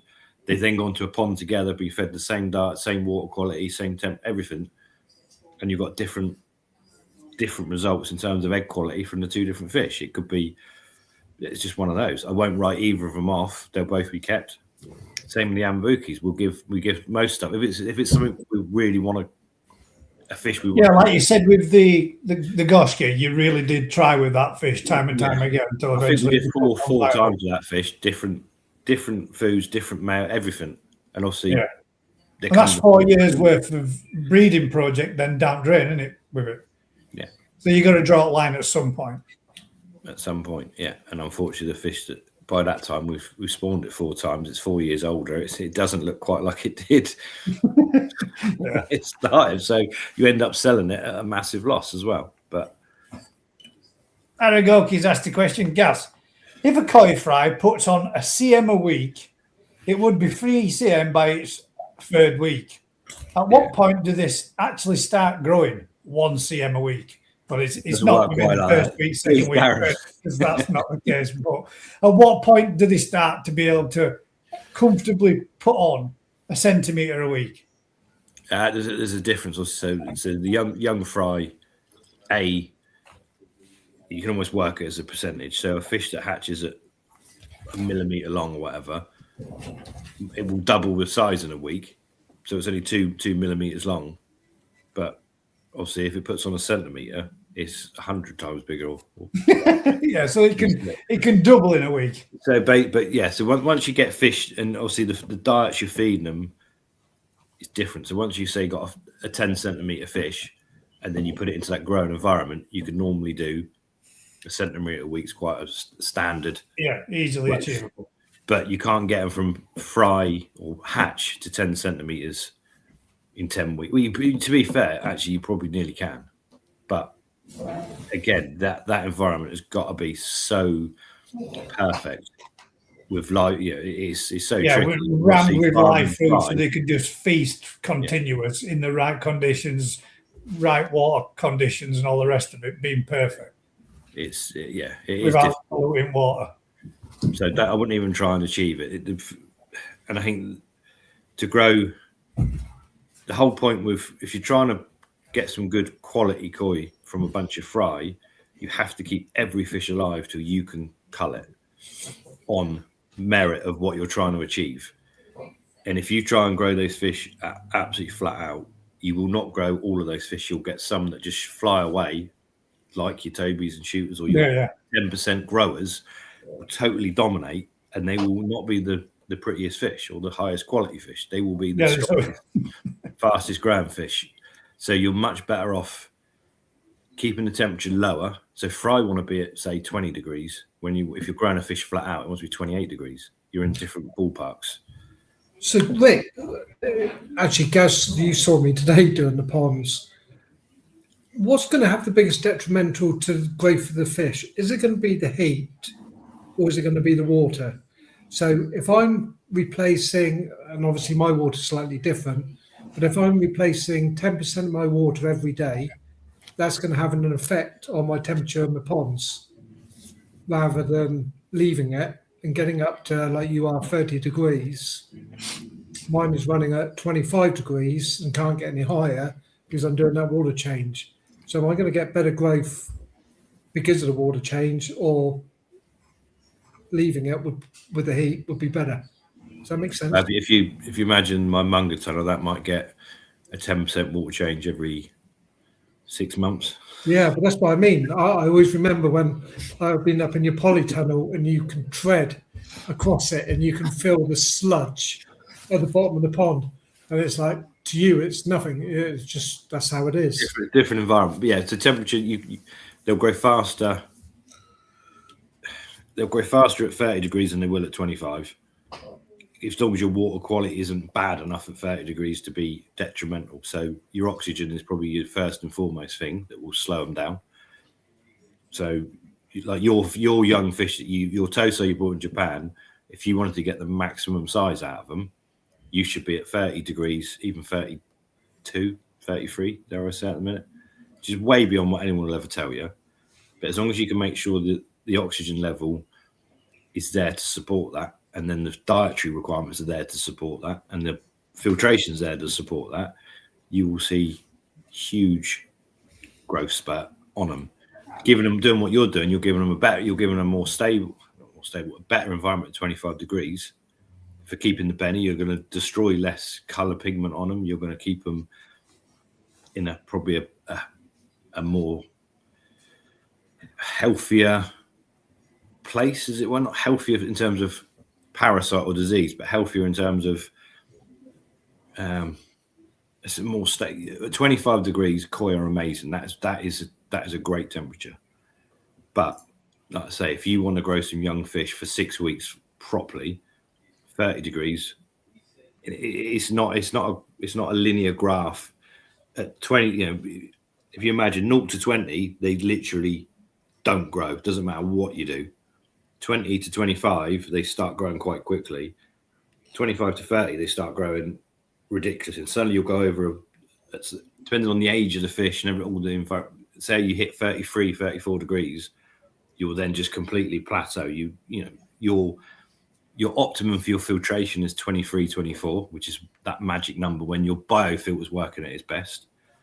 The fish metabolism is at about 27, 28. Generally, the oxygen level and the food demand all come together to get the maximum from it. But you can push things different ways. But if you've got a bunch of kahakus and you push them, or kajakus, and you push them too hot, you can blow the Benny off them and that's gone. They're done. Fish will be happy as Larry, but you've lost all value in those fish. So you're much safer at 25 degrees doing a centimetre a week than 30 degrees and doing 2 centimetres a week. I find you've ruined them all. Patience. But you can control yours. Our polytunnels and stuff, we can't control in the same manner. So this is why we have such high, in the summer, such high temperatures. And we'll end up putting shades up and stop feeding and doing whatever, because although the fish are climbing out the water for food, you're just going to ruin them by growing them at those temperatures. Yeah. But you can definitely see like a change where Ollie gave me one of his big pumps, chucked it on the polytunnel, and you saw it today, didn't you, Gaz? It's just like a geyser in the middle. The difference in the fish is just unbelievable. And they're in it, they're playing with it, they're messing around where previously, not they were sluggish, because they weren't, but with that extra. They were fired up, Matt, aren't they? Yeah, they were going nuts, man. They were fired up, yeah. That's the difference. Again, the age of the fish plays a massive role. So if you imagine a 20 centimeter toe sight and its gill surface area and its oxygen requirement is 1 or whatever, when that fish is 90 centimeters at 10 years old, its gill surface isn't much bigger, but its body weight is 100 times bigger. Yeah. Its oxygen demand is 100 times more. So what will suit a young fish in terms of what it will, the amount of milligrams per liter of oxygen and everything, and it will grow and thrive. That big fish is completely different. Its ability to take oxygen from the water is massively decreased. Its oxygen requirement is massively increased.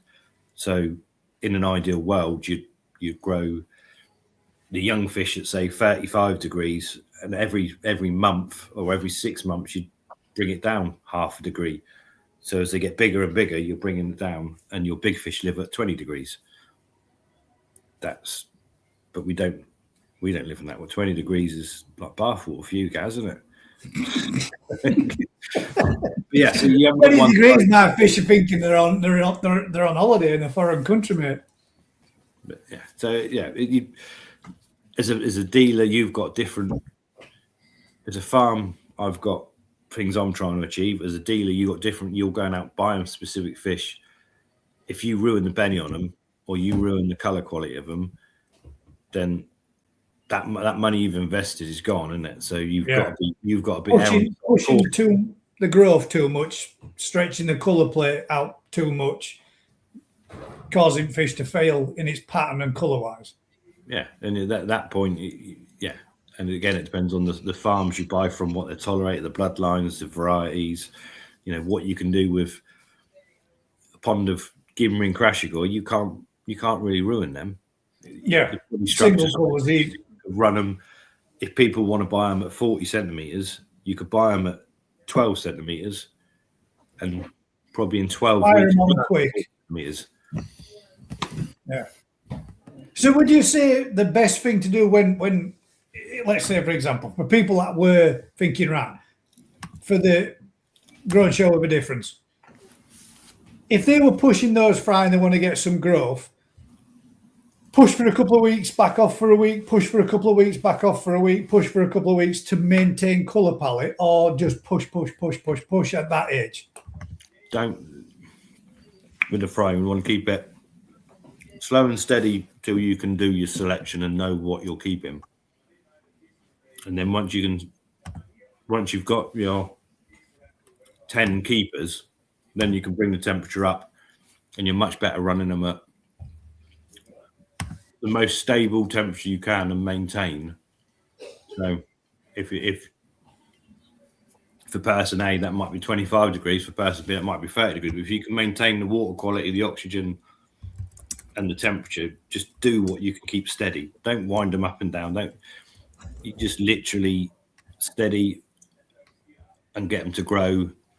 That's sensible. There's no point going mental. You can talk about temperatures that are crazy, and sometimes you can't control that. We might have 2 weeks in August where your tank in your greenhouse is just absolutely temperatures, because it's that you just probably want to stop feeding almost and just maintain water quality and maximum amounts of oxygen. Because what people don't realize is all the algae in your pond, if you've got a tank in your greenhouse that's got green sides and whatever, your oxygen level in that during the day will be 120, 130% saturated. It's producing pure oxygen, and those fish will be going absolutely nuts for food because they are trying to consume as much as they possibly can. They are buzzing, and they will take on food, and the amount of oxygen there is no bother. And then come nighttime, doesn't matter your pump's running and whatever, that algae that was producing pure oxygen is now taking it out, and your oxygen level might drop to 90%, which sounds great, but at 33 degrees, that could be, with a fish full of food, that could be critical. And you could be killing fish during the night, even with everything running, because you've fed them so hard during the day that their oxygen demand at night and what's available you cross that threshold. Yeah, and that can also, when you get an algae drop like that, cause a pH drop as well. Yeah, that's more in our natural ponds where you've got blooms of algae, and normally grow on systems, your water's generally pretty clear, but you will have algae growing all around the sides, bit whatever. But yeah,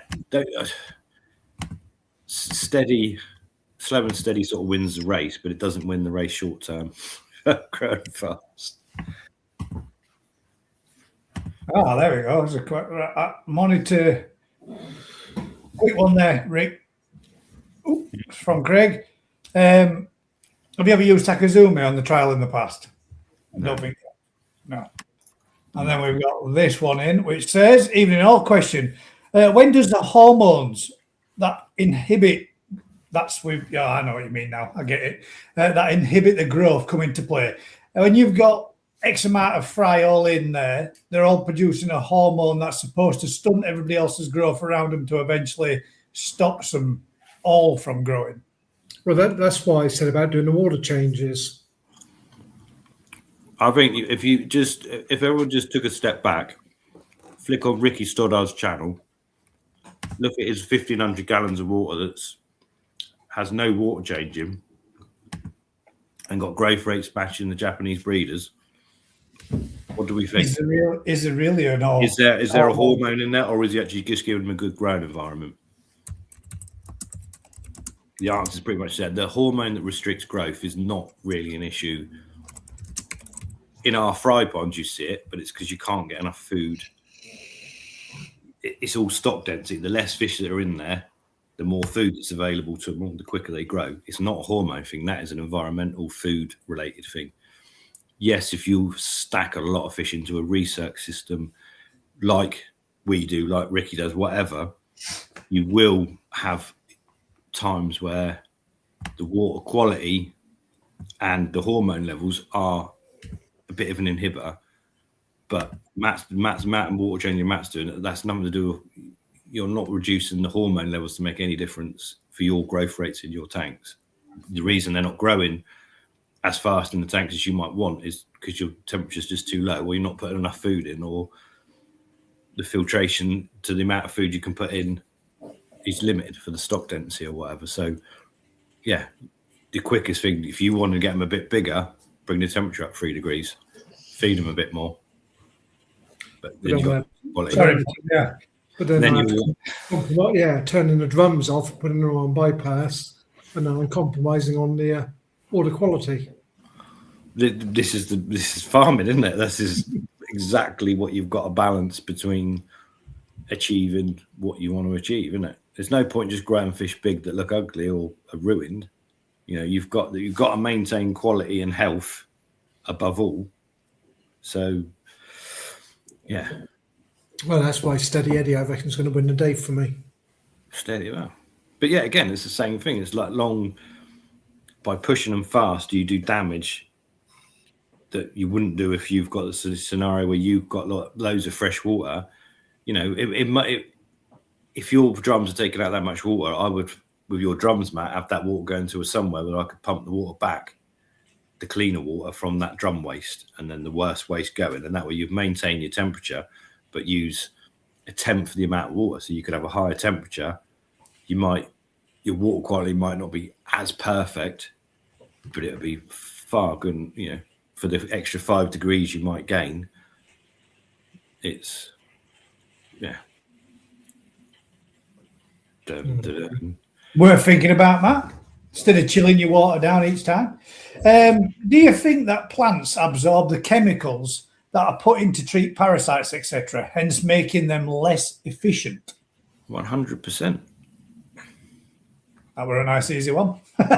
Well, what do plants do? They take stuff out of the water, don't they? Surprisingly a lot more than what you think. I mean, I know I've always that's just a little mini pond just for the Tamasabas to be in. But when those plants in that pond have started growing, they've tripled over the last month in size. And the amount of water that it's taken out of there, I've had to top that up like 3-4 times in the last month and odd. and they've taken, and that's been like a re-top up by a good 3 inch.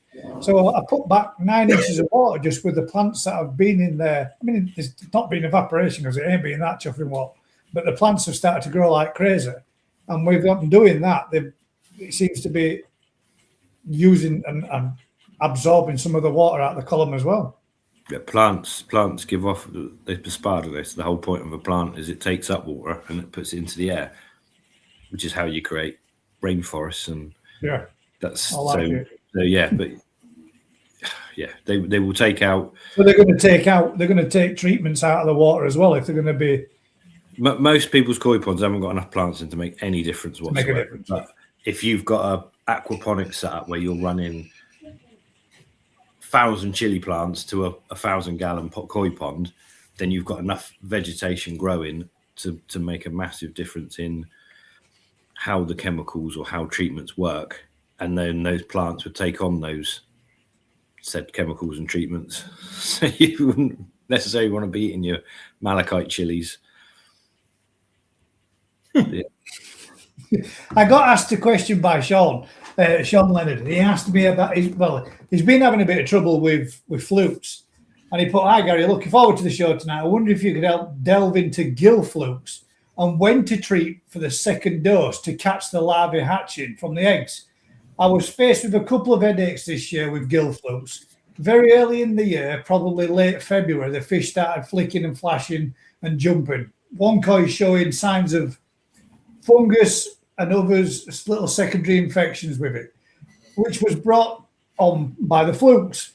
I was aware of the flukes and fluke X treating down to 3 degrees, but the standard Learnex, I decided to wait until the water temperatures come above 10 degrees because Learnex says, I think it's more effective above temperatures of 10.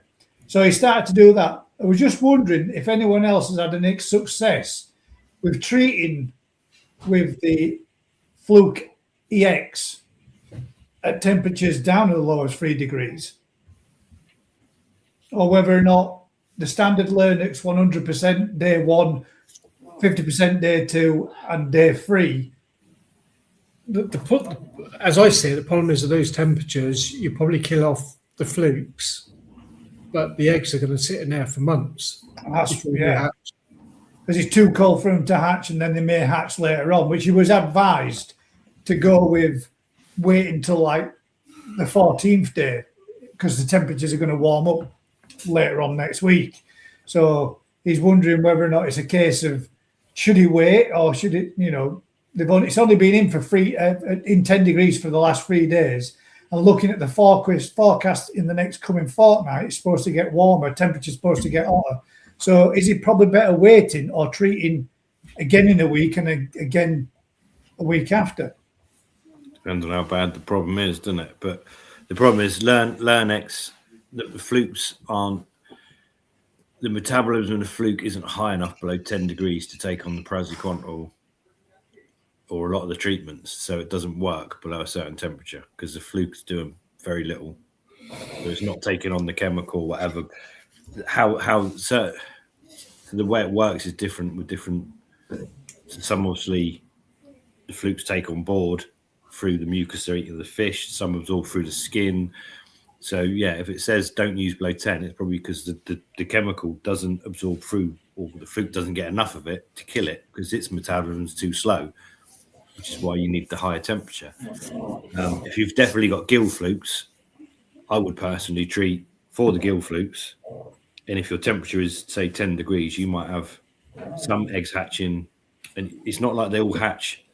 You'll have eggs. Yeah, they're not going to just say, day 14, we're all hatching. Yeah. So you might have, you've got to go to when the last egg could be hatching from when you've used the treatment. So I'd personally treat for the flukes, treat a week later or whatever, and then treat a week later. So you cover all and you capture it there because what I got there is showing that at 10 degrees, the gill fluke will hatch at between 18 and 24 days. So on the third treatment, you should have caught all of them. Right. So there you go, Leonard. So your best results will be you've tracked now, wait till you get to your week 1, treat again, and then wait till you get to your week 3 treat again. And that way, then you should have covered that 21 to 24 day cycle. But yeah, you also got to remember the chemicals stay in the water longer at the lower temperature as well. So everything happens slower when it's colder, doesn't it? So the eggs take longer to hatch, but the chemicals survive in the water longer. Mm-hmm. So you've got, it's just one of those as a minefield. Just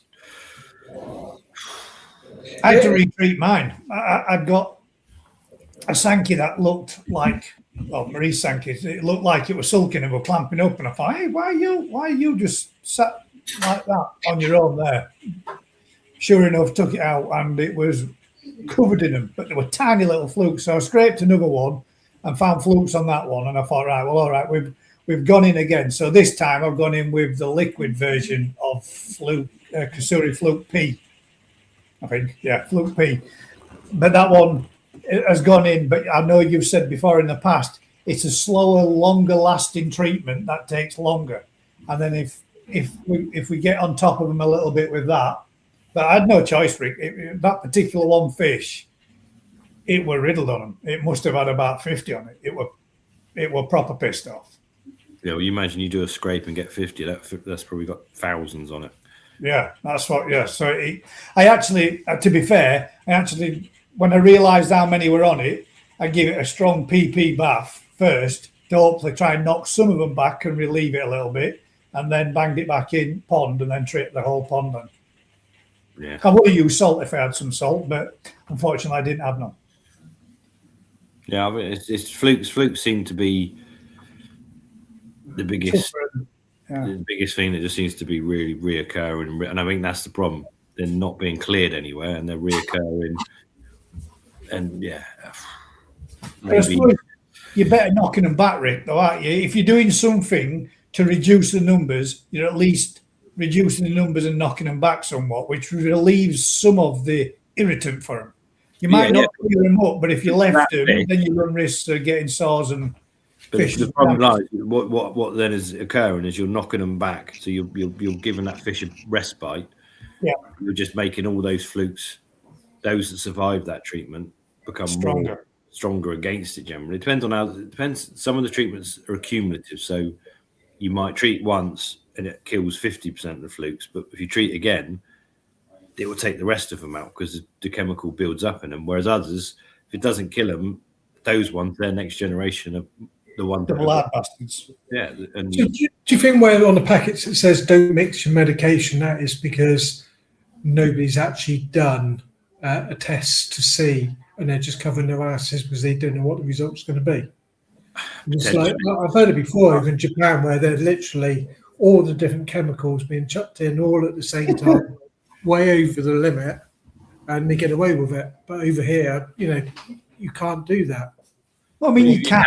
You can do whatever you like. You've got the animal. You've got the welfare of the animal. So, what you don't know is the active ingredient in Fluke X might react with the praziquantel or in Fluke P in a fashion that just basically kills your fish 2 weeks down the line or whatever. You don't. So they've got to cover their ass because if you're selling a bottle of formalin, it says don't mix with anything else, but the next bottle you pick up is a mix of malachite and formalin. Well, they're already mixed. The next bottle you pick up a mix of acroflavin, formalin, and something else. A lot of them can be used in conjunction, but there's some that absolutely can't. PP and formaldehyde are like the most explosive combination of do not go anywhere near them together ever. Just don't do it. Otherwise, there's shitloads of trouble. But I'm pretty sure you said it over a week, Rick. But just to clarify, and just one for me, but if anybody else that's out there and is interested as well, when you've done, was it praziquantel? Is that what it's called, or whatever how it's pronounced? Base treatments, and let's say you've done one, and then a week later you've done another. If you still had something in 2 or 3 weeks' time when you checked, would you be better then switching to flubenzazole?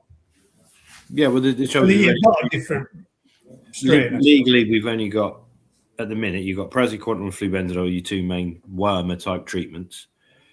Flubenzazole dissolves well in water, but a lot of the flukes are quite immune to it. because it's used as a wormer for cats, dogs, pigs. Is one of the most common worm treatments going. Praziquantel doesn't dissolve in water. It doesn't want to be in water. It's great at killing flukes, but it's terrible at getting where it needs to be. Then you've got Fluke X, which has got different ingredients in. They're not the same as what's in Supervam, but there might be some similarities in some of the chemical compounds.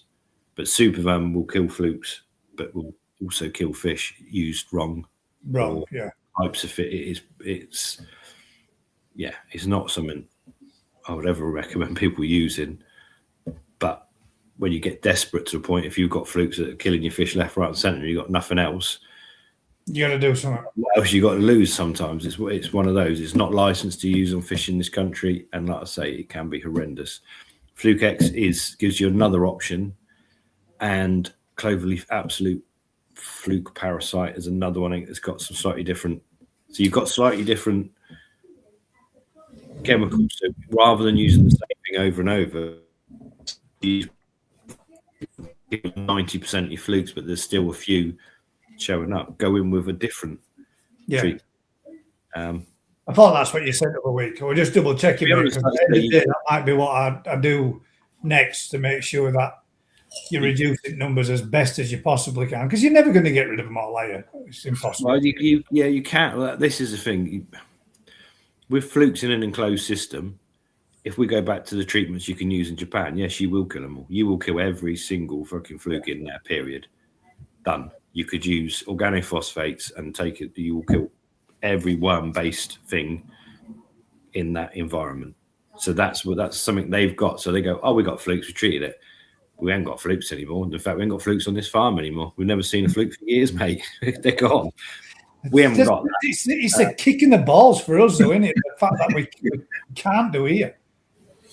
Yeah, and this is where a lot of the problems arise. But yeah, you might find that if you use Fluke X and the active ingredients in that, and a week later you use flubenzidol, you can completely eradicate it. I'm not saying do that, because I've not done no one's done those trials, and no one will do those trials because it costs so much money to do, and everyone's pond's different. So you could do a trial in a test area and go, wow, that worked to treat.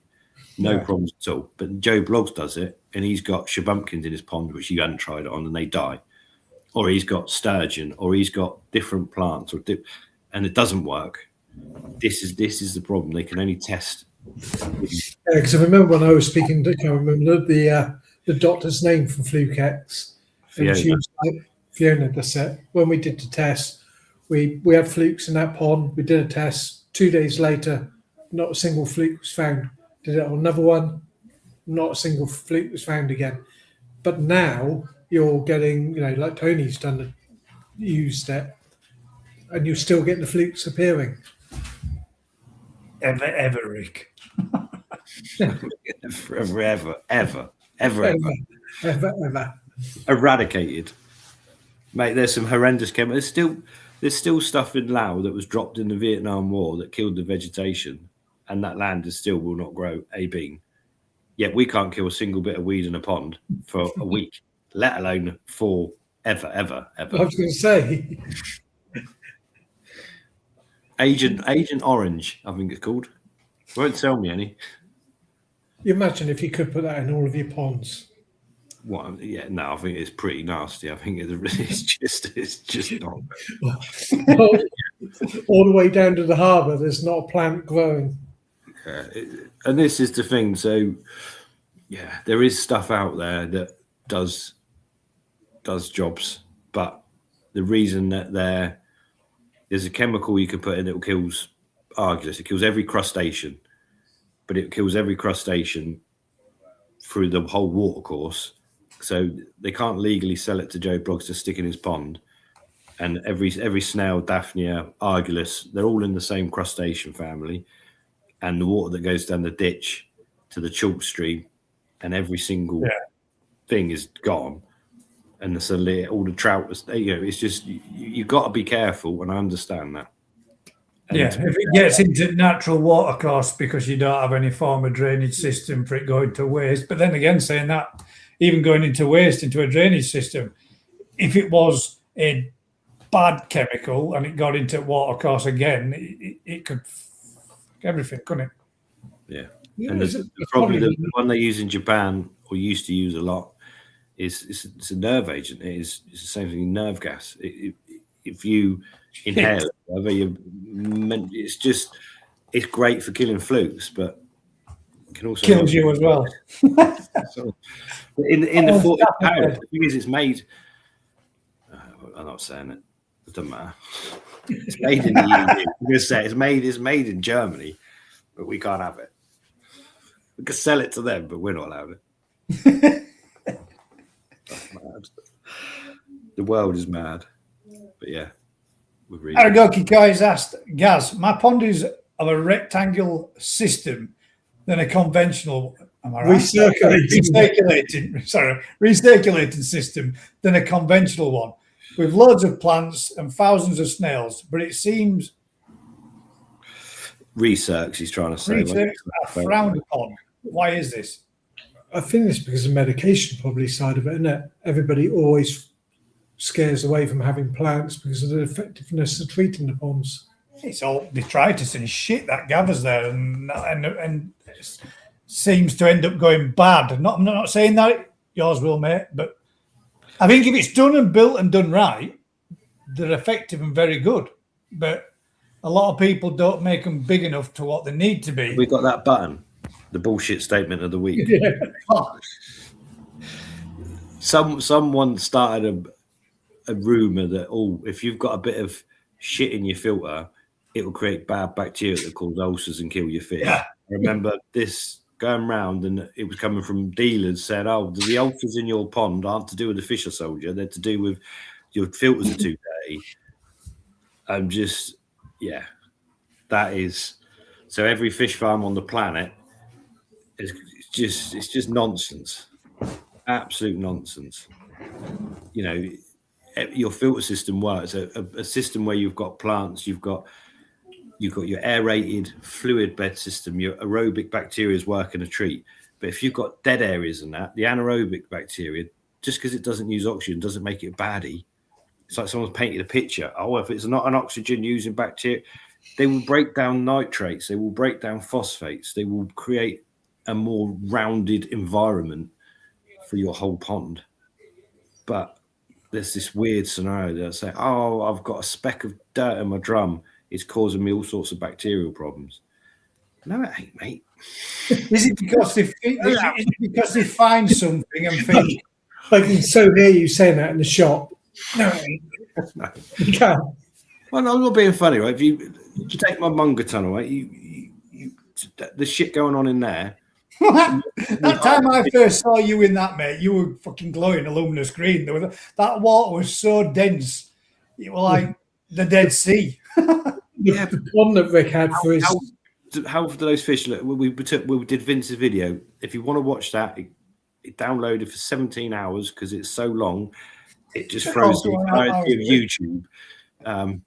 But yeah, if you look at those fish coming out of there, 75 fish coming out of a pond that would have most people have 10 fish in, not a raised scale, not a mutt, not a anything on those fish.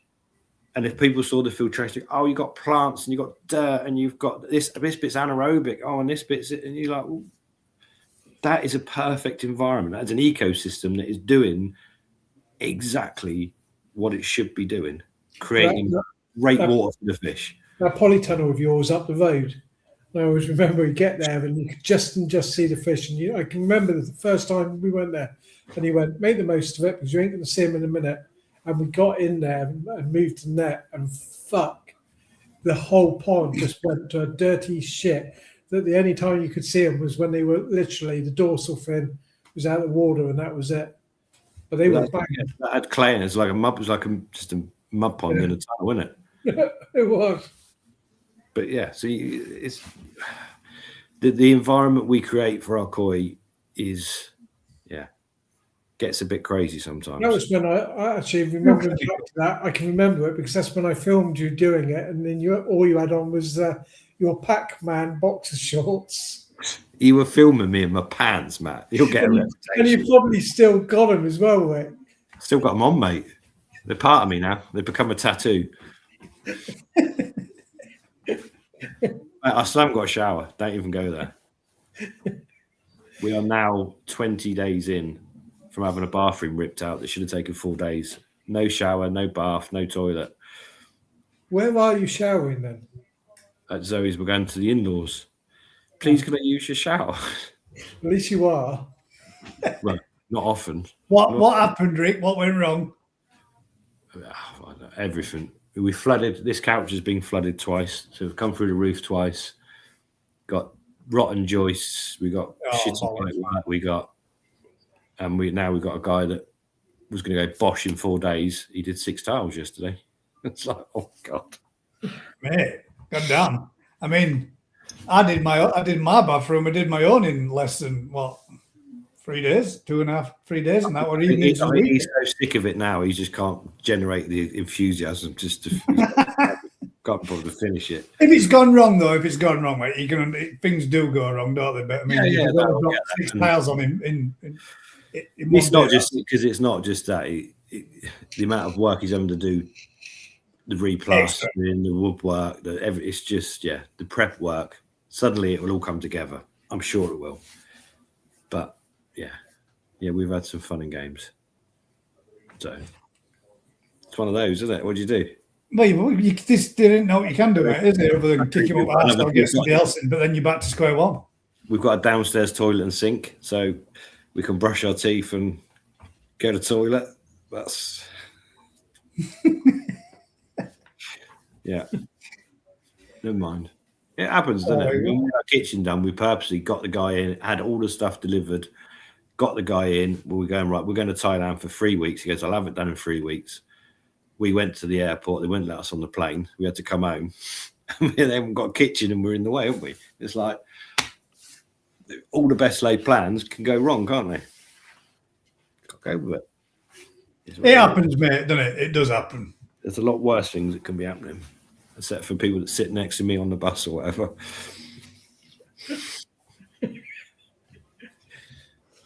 Right, ladies and gents, we're going to have a quick look at a couple of the ponds that we had sent in this week, and the first one is from Gavin Damon, and then we've got one a bit of a piss take one to have a look at, and then we've got another one to have a quick look at. But just somebody that put in if anybody wants to, or anybody wants to participate, if they're sent in, I'm going to show them. Obviously, I'm not pushing for people to do them. If you want to do, you can do. You can be a part of it or not. But next week, again, we'll be doing the same, a bit of koi appreciation. For all those that don't want to post them, we do want to post them, stick them in you'll see it, the section, which obviously the screen that looks like Gazza's Koi Pond Thursday Night Live. And it'll have one that'll be with the one that'll look like, hang about, let's show you so you can see it. One that'll look like this in the background. And then you'll have the other one, which will look like that if you want to post your ponds or if you want to post your fish. If you do want us to give you a category or a type of fish that we can go for or select, we could get shit. That's not nice. Not that, nor is that. Oh, that one. There we go. Sorry. We can get a variety if you want, but I thought if we just have a look at some of the fish that people have posted in, but we'll start off with the first one, which is Gavin Davis. This looks nice, tidy garden as well. I don't know if you'll get the sound come through, but if they're posted on the Facebook group, it's difficult for me to be able to download them and get them off there. So we'll just share them through in a normal, usual way. But this... Guys, what do the people do that are not on Facebook? If they are on Facebook, you could send them to me or you can email them to me. I forgot an email address. Gazza's Koi Pond at proton.me.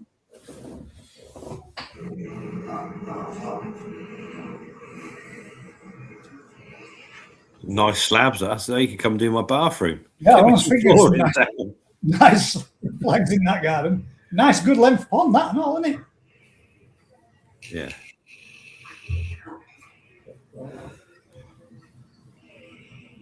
Wow, look, show her.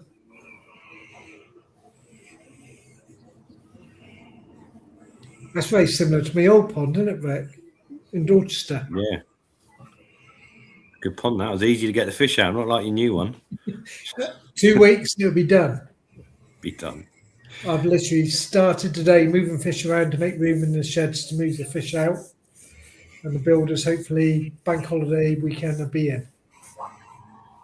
Bank holiday rates, mate. Who you get to come and build it? They're going to cost you double. It's cheap at bank holidays. Only for mates, not in real life. That's a nice tidy garden, that. I like a nice simple garden that looks sweet and tidy like that. Looks nice. There's no grass to cut in that place, is there? That is tidy though, isn't it?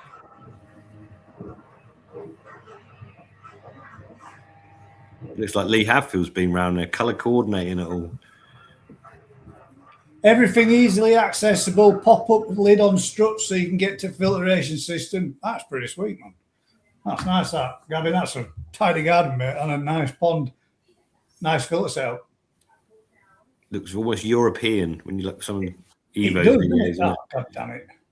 That's not quite what I wanted to happen.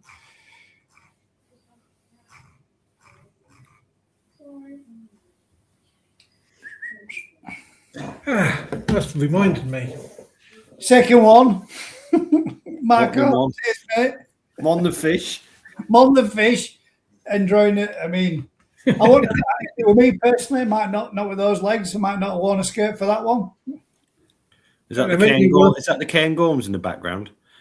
Isn't that where he lives, up that way? I mean, I think that's AI generated, but I mean, that's one hell of a garden if it's not. It's stunning. But yeah, cheers, mate. Thank you. Bit of humour with it as well as no. And then the next one is David Harper's.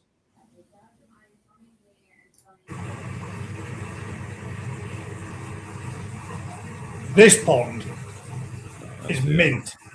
Oh boy. It's like a chuffing lake, man.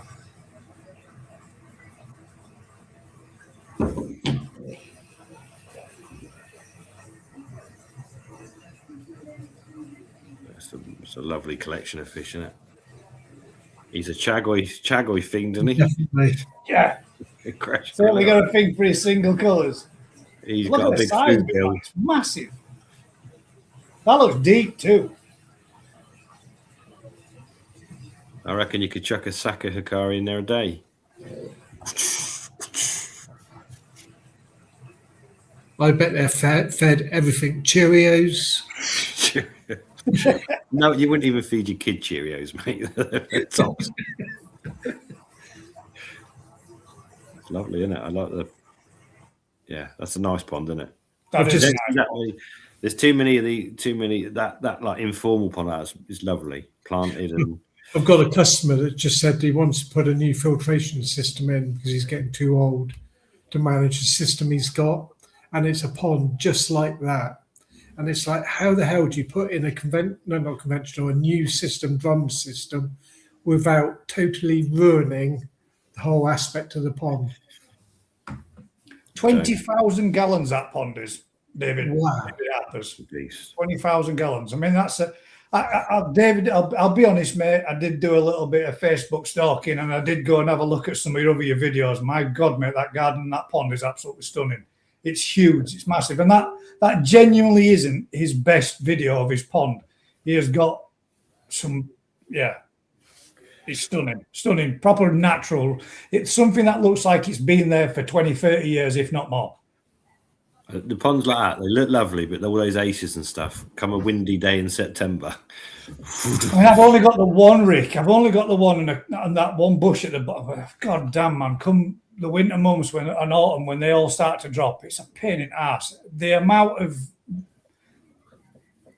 time he must spend maintaining and looking after that and keeping that environment and keeping that pond in the condition that it is, there's a lot of work there. To keep 20,000 gallons of water looking like that, that's a lot of pumps, bottom drains, or whatever going on.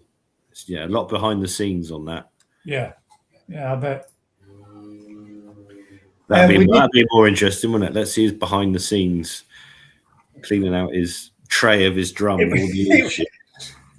would be the kind of channel that I would love to see on YouTube. Seeing somebody's day-to-days of how they maintain and upkeep and do that and keep that kind of a pond. in that type of quality and that type of condition. It'd be the fish look, well looked after as well, don't they? Yeah, they do. And how much food? Let's get him. How much food's he feeding? I don't know. I'll have to see if we can get it. Excuse me. See if we can get him on to give us a talk about it at some point. It's a beautiful pond. But that's the kind of thing, you don't have to, I mean, ideally, guys, if you can film it in that way, then it gives us the full screen for everybody to be able to see. But you don't have to go into it in depth. You don't have to say anything. You don't have to talk about your stock, your fish, your filtration. Just a quick little video of it, just to share it, just to put it out there. Let people see what you spend your time and your pastime taking care of and looking after. That's exactly the kind of stuff I want to see. I want to see Marco's real pond, not his fake AI one. I want to see how he's exactly. The fish he looks after and the amount of space he's got is staggering. He should be given medals for stock density. Fistfuls full of what they call them, crab sticks, and they're just exploding all around his hand. He does have a channel, and he has got a couple of little videos out there. But yeah, he don't pan back enough, does he, for you to see it all and let it and show you what he can do with such a small, confined space and area. But that's the thing, isn't it? There's horses for courses, isn't it? If you can keep fish literally in your house, in a tank, through to lakes in a field, it's all there, isn't it? Yeah. Do whatever. Very nice. Oh, what have you got to that apart from getting your pond ready to do? How much water's in your big pond? That must be about 20,000 gallons, isn't it? Yeah, it's close to it. That's what I was thinking when you were seeing that pond, and I'm thinking I'm closing my pond down or making it smaller because it's unmanageable. And then you've got a cracking pond like that, and yeah. Yeah, but you're trying to sell fish out of yours. You can't catch them. No, see, I never have done. I've never dropped. Or You can't. yeah, probably the first year I made that decision, there was no point. I had somebody actually during the week that said, I want that fish. I went, mate, I can't even make an attempt to catch it because as soon as they see the net, they're quite happy to feed out my hand. But as soon as I put that bloody net over the top of the pond, they're gone. And when you think from the front of the pond to the back of the pond, bottom to top, it's got to be 7.5 meters where you ain't going to catch a fish that knows to go to the back. But once we start building, I'll share it, each Thursday, show where we are. But it's going to be done in 2 weeks, I hope, the whole lot. So it's going to go from 65,000 litre pond down to 25,000 litre, all heated by solar panels, fully enclosed. Ooh, Ollie Mark 2. Yeah, you get Ollie to come around and fit your filter for you. Yeah. How many ponds normally go down in size rather than everybody wanting to go up? Well, you got greedy, didn't you? You just went too big. Yeah, it's stupid. Tony Barker's got a really nice pond, doesn't he? I'm sure it's Tony Barker's got a very similar laid out with all the mind your own business growing around and all the plants and vegetation all around the side of his pond. I'm sure it has. Sure, I've seen his. I'd love to know how much time that gent spends maintaining that garden, maintaining the whole lot of the pond. Yeah, the garden, because obviously the garden. Yeah, I bet unless he's got landscape gardeners that work on behalf of him and do it all for him, kind of thing. But I mean, even then, you still got to do an element of all the water treatment and everything else you need to do. Imagine 20,000 gallons. Imagine treating that for flukes. Shit. Yeah, well, that's exactly the problem with myself is when I had to treat, and obviously at one point there was fish going in there left, right, and centre, and because it was unheated, uncovered, our temperatures were dropping down to like 3 degrees in the winter, and then when they came out of it, they were suffering. And you saw the Kahaku Rich, didn't you? She was perfect. And then, of course, as soon as you come in the spring, everything wakens up, her immune system's low, and, she's got the usual blemishes that I want to get rid of. I want to be able to maintain that temperature, keep it high. I can use it as a grow-on pond, so the ones that come out of the polytunnel that I want to grow on to Sanzai can go into there and just spend the summer chilling out, putting on weight. I'm looking forward to it. You have to come over, Rich, because we got 21 tons of aggregate to put in there. Oh, mate. Hang about, Rick. Did you hear that? You'll have to come over because we've got 10 ton of shit to move. It was not come over and have a drink when we finish. No, but You'll have to come over and get some there's a fair few of us going to do it, and we're going to have a barbecue and a few drinks as well afterwards. Oh, I'll have to see if we can squeeze down, man. That'd be cool. Bit of laugh. Wheelbarrow and 20 tons of Wheelbarrow. It's wheelbarrowing it, and you've got to go over because it's 8 feet deep. You've got to go from the front to the back of the pond over a ramp with a wheelbarrow loaded up with aggregate and dump it in the back of the pond. That's going to be fun. I just somehow think you've, I don't know, Lost the plot. Yeah. Right, we've got some of the stuff that was posted in this week, and then we have got 1 or 2 fish that have been posted as well throughout the Facebook group. But might as well have a quick share of some of these as well. And that way then. And the reason why I like to do this, guys, is koi appreciation in the sense of I don't want anybody thinking, oh, let's bang out some of the most fantastic, beautiful looking fish that are out there. Because don't get me wrong, guys, there are some stunning fish. And let's face it, pretty much anybody and everybody could post out fish and put them out there of show-winning quality and all the rest of it. But that ain't what this is about. This is about koi appreciation. No, well, it isn't. It's a chance for people to show their fish that they're happy with and they're proud of and they enjoy keeping. It's not about showing, the very best from Dainichi, that Dainichi are showing or displaying, or, top-notch quality fish that most of us will never aspire to own. And I say that as genuine because I don't think I ever would be able to afford a fish of 10, 15, 20, 30, 40 grand. But does that mean that we still can't get the same fun, enjoyment and pastime from the hobby? No, it doesn't. It just means the quality's not there as good, but that doesn't mean that we can't still appreciate nice fish that people have bought at a reasonable price and that are proud of showing. So let's go on with the first ones. Let's have a look. We got a couple, and we've just had crap.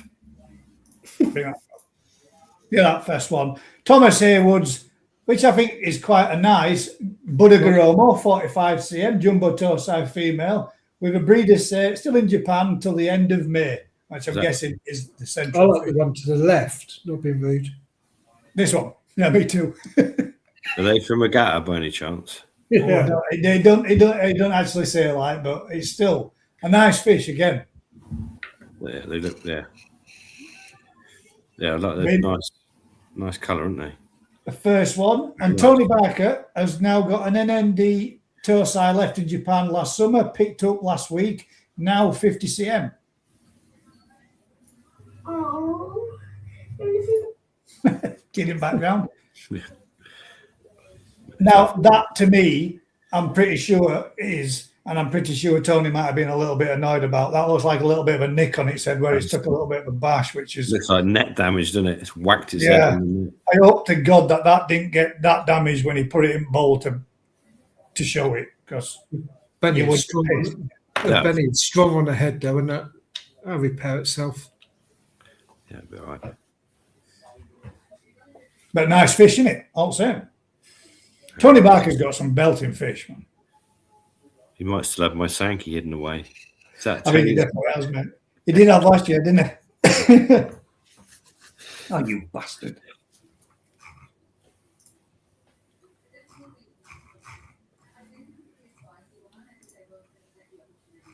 There we go, the first one there. Simon Whiting's, one of my favourite, good price, growing well, and just a happy fish. That's what we Which like. looks like a little Deutsch Shudder at Suri. I think. Could be. We make that bigger. Here we can. See, that'd be quite hardcore. Yeah. I think it is probably a Deutsche Shiro, isn't it? A Deutsch Shudder at Suri, yeah. Very nice. Happy koi. That's what we want. Chris Hughes arrived this week. Odakan shower from JPN. Koi 47 cm after 4 months of being grown on. male shower from Odacan. So yeah, Odacan is well known for using a lot of Denichi DNA and shower line. So you get those Denichi attributes. I'm certainly not saying they are Denichi fish. I'm just saying that's the principle, the foundation of the. We've even got Chris talking us through it there as well. It sounds like we need to get Chris on there live. Again, when it came over, like last, we had overwhelming fish. And now that's It'd be quite mad when that Sumi comes up. It'd be like black, red, isn't it? It'd be stripy. Yeah. Nice fish. Very nice. Not going to be much white left on it, but yeah, I fill in a lot of that one. It's going to be, well, again, I think it'll look nice when it does. It'll still be more looking like a more traditional shower, dark, heavy Sumi set. Yeah, the old style. Yeah. Nice. Oh, you bastard again. What the? Is it happy? That's what we need to know. It didn't look very happy in the net. It looked pretty angry. It's like, let me out.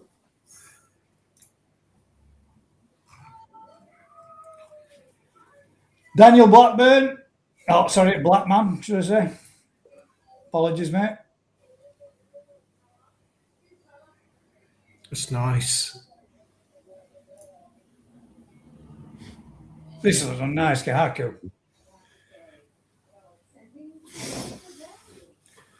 Yeah. That's mint. Does look nice, doesn't it? Quality. Penny looks good throughout, doesn't it? Yeah, it does. Good body on it, I know, isn't it? Yeah.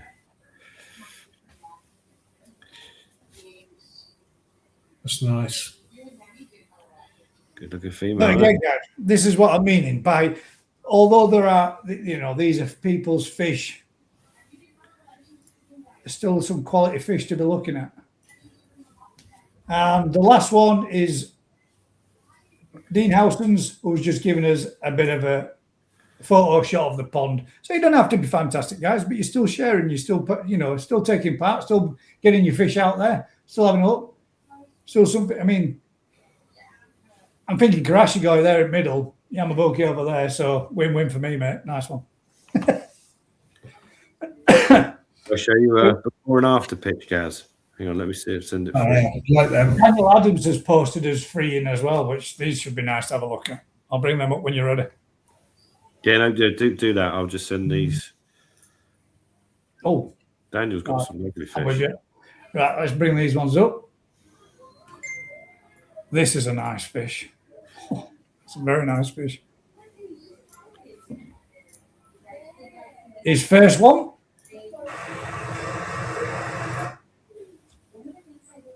That's nice, Sankey.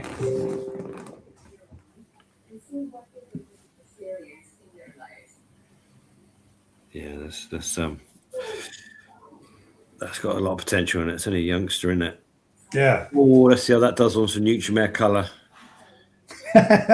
Oh, that's better look good in a year's time, isn't it? That was Chris Wall, yeah, it was. It was Chris Wall, but he'd sold the fish to another gentleman called Chris. And Chris had put the fish in, but he was using Chris Wall's video that he sent him. I love the pattern, but the belly on the front nose is smart, isn't it? Yeah, it is. Like that. Here you go, that. Very nice. Yeah, there's not a lot to not like about that, is A there? bit again. What's it doing this shoot for? His second one.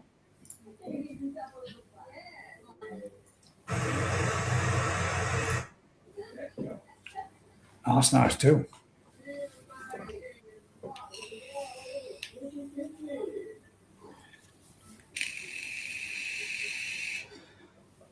Daniel got some nice fish, mate. He's brought some good ones to grow on it. He does do. He grows on some lovely fish.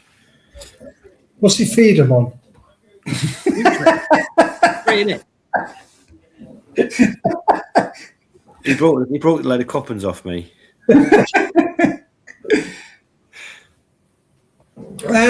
I think I remember, and he was just going to add the Munga mix. Yeah, he's taken the leaf out of mine, but we've swapped foods for the year. I love that smell of that stuff. What the Munger mix? Mm. And then we got his last one, which is this one. Oh, is that the same one? That's the same one. Did he do me and post it twice? He did.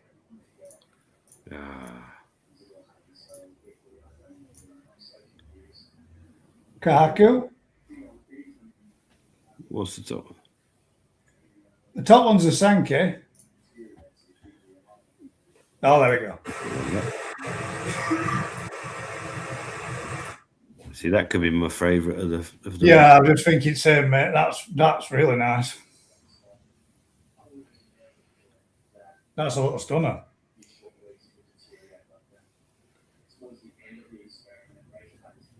Like that. Like that a lot. So do you prefer dotty pattern then, Rick, rather than a full-on pattern? Quality, mate. That's not. I don't know. To some fish, yeah. Don't know. The quality that's lovely, isn't it?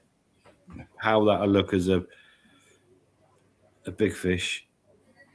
The belly on its left-hand flank might be a little bit high on those two front downs when it becomes big, but the quality of it's stunning. I mean, I'll be happy with that.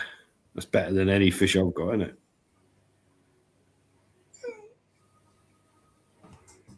So, yeah. I don't know, mate. I mean, you do some night. I mean, let's see. Crimson Thunders might be. Yeah, but I mean that is faultless. Everything I've got near that, I could pick faults with the Sashi or the Kiwa somewhere on it, or the Oda males. There'll be an issue. That looks just mint. And if that's like Yoshino or someone, that would be he'd grow out to 50 cm easy as Nissan, wouldn't it? Look. Are these are back at his, or are these Azakari ones? Daniel, are those back at yours, mate, or are you actually growing these on now, or are these still Azakari? If they're Azakari, man, they're going to even look even better out there. I'd say there it is, house, because that bowl looks familiar. I mean, that one for me, 100%. Azakari left in Japan. Well, mate, I get to see what they're like next year then when they come out, or should I say back end of this year when they come out. Sweet. Yoshino and that one there, yeah. See, that's what I mean about like all the breeders, and Rick's nailed it. Straight, yeah, exactly. But yeah, I mean, it'd be disappointing after 45 years in not being able to get them right, wouldn't it?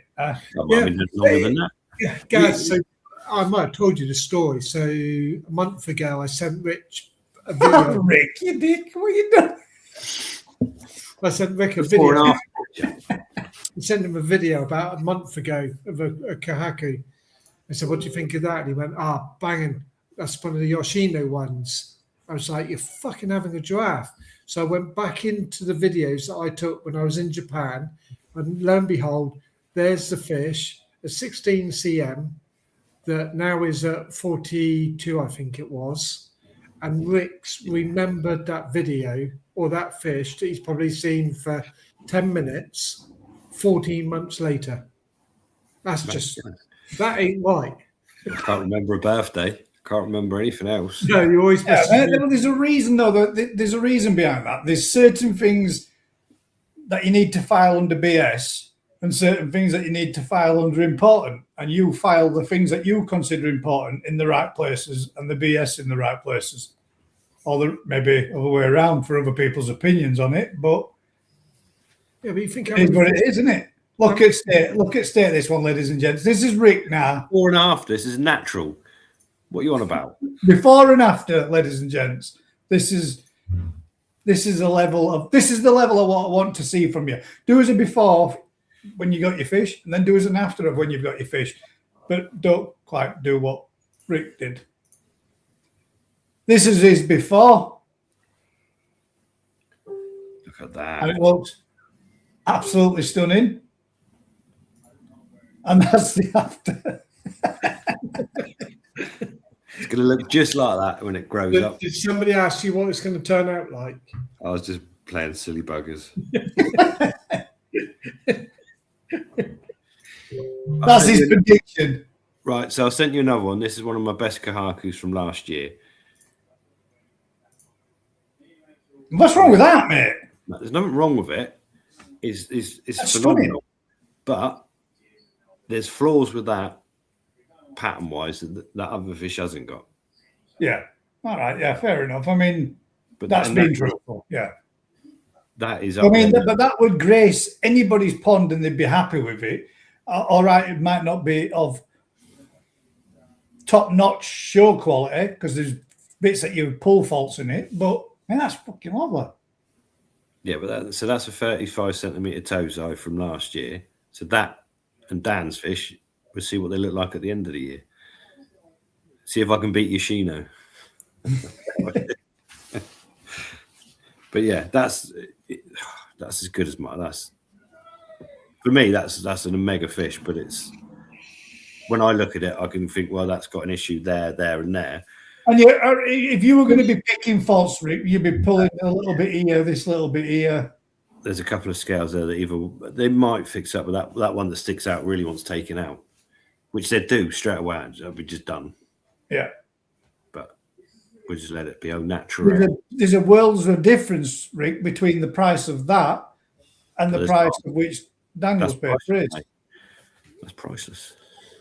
Priceless. And we got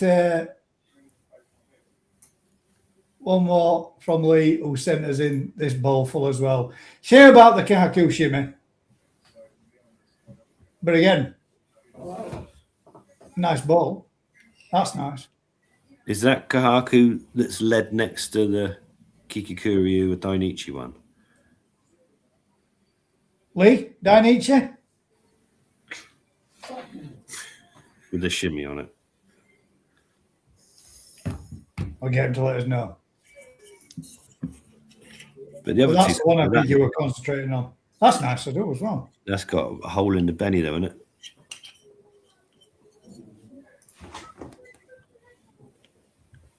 It was damaged. It's got a weak Yeah, area just there in there. the middle section, it does have a little bit of a break in it. Yeah, it does. But there's a prime example. You got 3 Kahakus there that are from. Well, that's one there that looks like it's still really good, and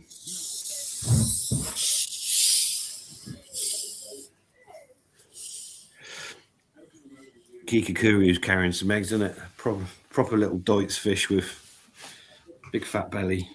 Big fat belly to it, yeah, unfortunately. Now then, there we go, ladies and gents. A little bit of koi appreciation, a little bit of pond appreciation. And if you're interested, guys, you can either post them on the Facebook group or you can post them to me at Gaz's Koi Pond at proton.me.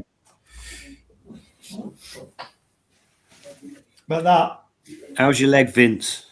I'll ask live because I can't be asked to message you, I heard through the rumours, the grapevine, that he almost lost it, didn't he? mate. Blood everywhere. I nearly got the old Hems helicopter in for him. Yeah, He lucky said, chap. bring the first aid kit. Oh shit! Well, that's an empty box with a plaster in it. That's not going to strap his leg back on. hang about. So it wasn't one of the main arteries, it was just a little one, was it? That was an A road. Who's in the road? Aha, hang about, Helen. I literally just found it. There we go. Look at that. This is nice. Nice, isn't it? Scalation on that. Great big white eyes. Do you recognise it, Rick? That's mint. Do I recognise it? Yeah, that's. Is that the one we've got at Marahiro? It is, yeah. That was a nice colour. It was a lovely fish, though, wasn't it? I like that, Helen. That's nice. Very nice.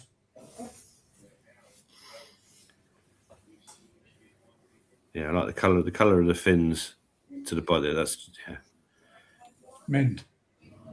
absolutely. That's what I mean. When you look at a single coloured fish like that, it's got to be all the body, the scalation, and all to do it all. But that fish does it, doesn't it? I mean, that looks stunning. No pattern, but still looks beautiful. And I love that bowl. That bowl is just awesome. You remember the one that was on the back of my Land Rover? That's the same size bowl, 112 centimeters, a drain plug on it. And they're only about, I can't remember. What Yeah, Vince might be. What do you reckon? Do you reckon that's more Kigoi than Karashigoi? Cusp of it, isn't it? Does it matter? No, it doesn't at all. They were some of the crashes were very yellow, but yeah, That is stunning. it's Another more. lovely fish sent in. Thank you. The original Kigoi got more of a different face They're shape, more lemony yellow, aren't they? Like a light yellow. but they're built slightly different. That's built like a Translucent. Krashigoi, isn't it? The Kigoi got a more slender body with a rounder face, just from those original sort of lines. But yeah, that's stunning. Let's hope that's not going to the show. No comment. And Adrian's bobbed on him as well of the last one, ladies and gents. Oh, even with music. What's your best therapy? This.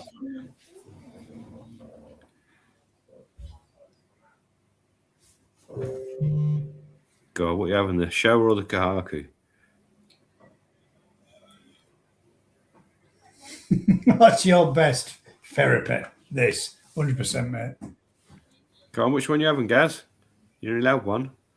If I would have the shower, mate. To be fair, quite like that. Yeah, the show is pretty mega, isn't it? If you could put the head of the Kahaku onto the show, it would be fun.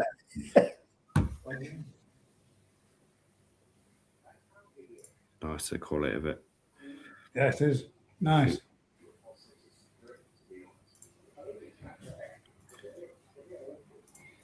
The Kaku looks like it needs a little bit more body to it, but obviously, in time.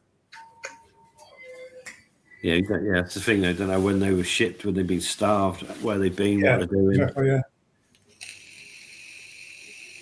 Very nice. Thank you very much. Boom. Right, ladies and gents, has anybody else got any more questions or topics they'd like to finish the evening off with? If not, I'm going to let Rick get his head down, get himself to bed and catch up with a bit of kip. Pull up that video I sent you earlier on and see if people can see the mistakes with it. Oh, yes. We've got to spot the difference. No, That's what we should do, Gaz. That's what we should do. I should take a picture of a fish and change some bits, and you can do spot the difference with the fish. See, this was quite bad though. I will play this one. Ladies and gents, tell us the faults and tell us what you think is wrong in this video. Turn the sound off, Gaz, please. Oh, did you give it away? No. That was it. Turn it back up. We want to hear now. I was just making sure.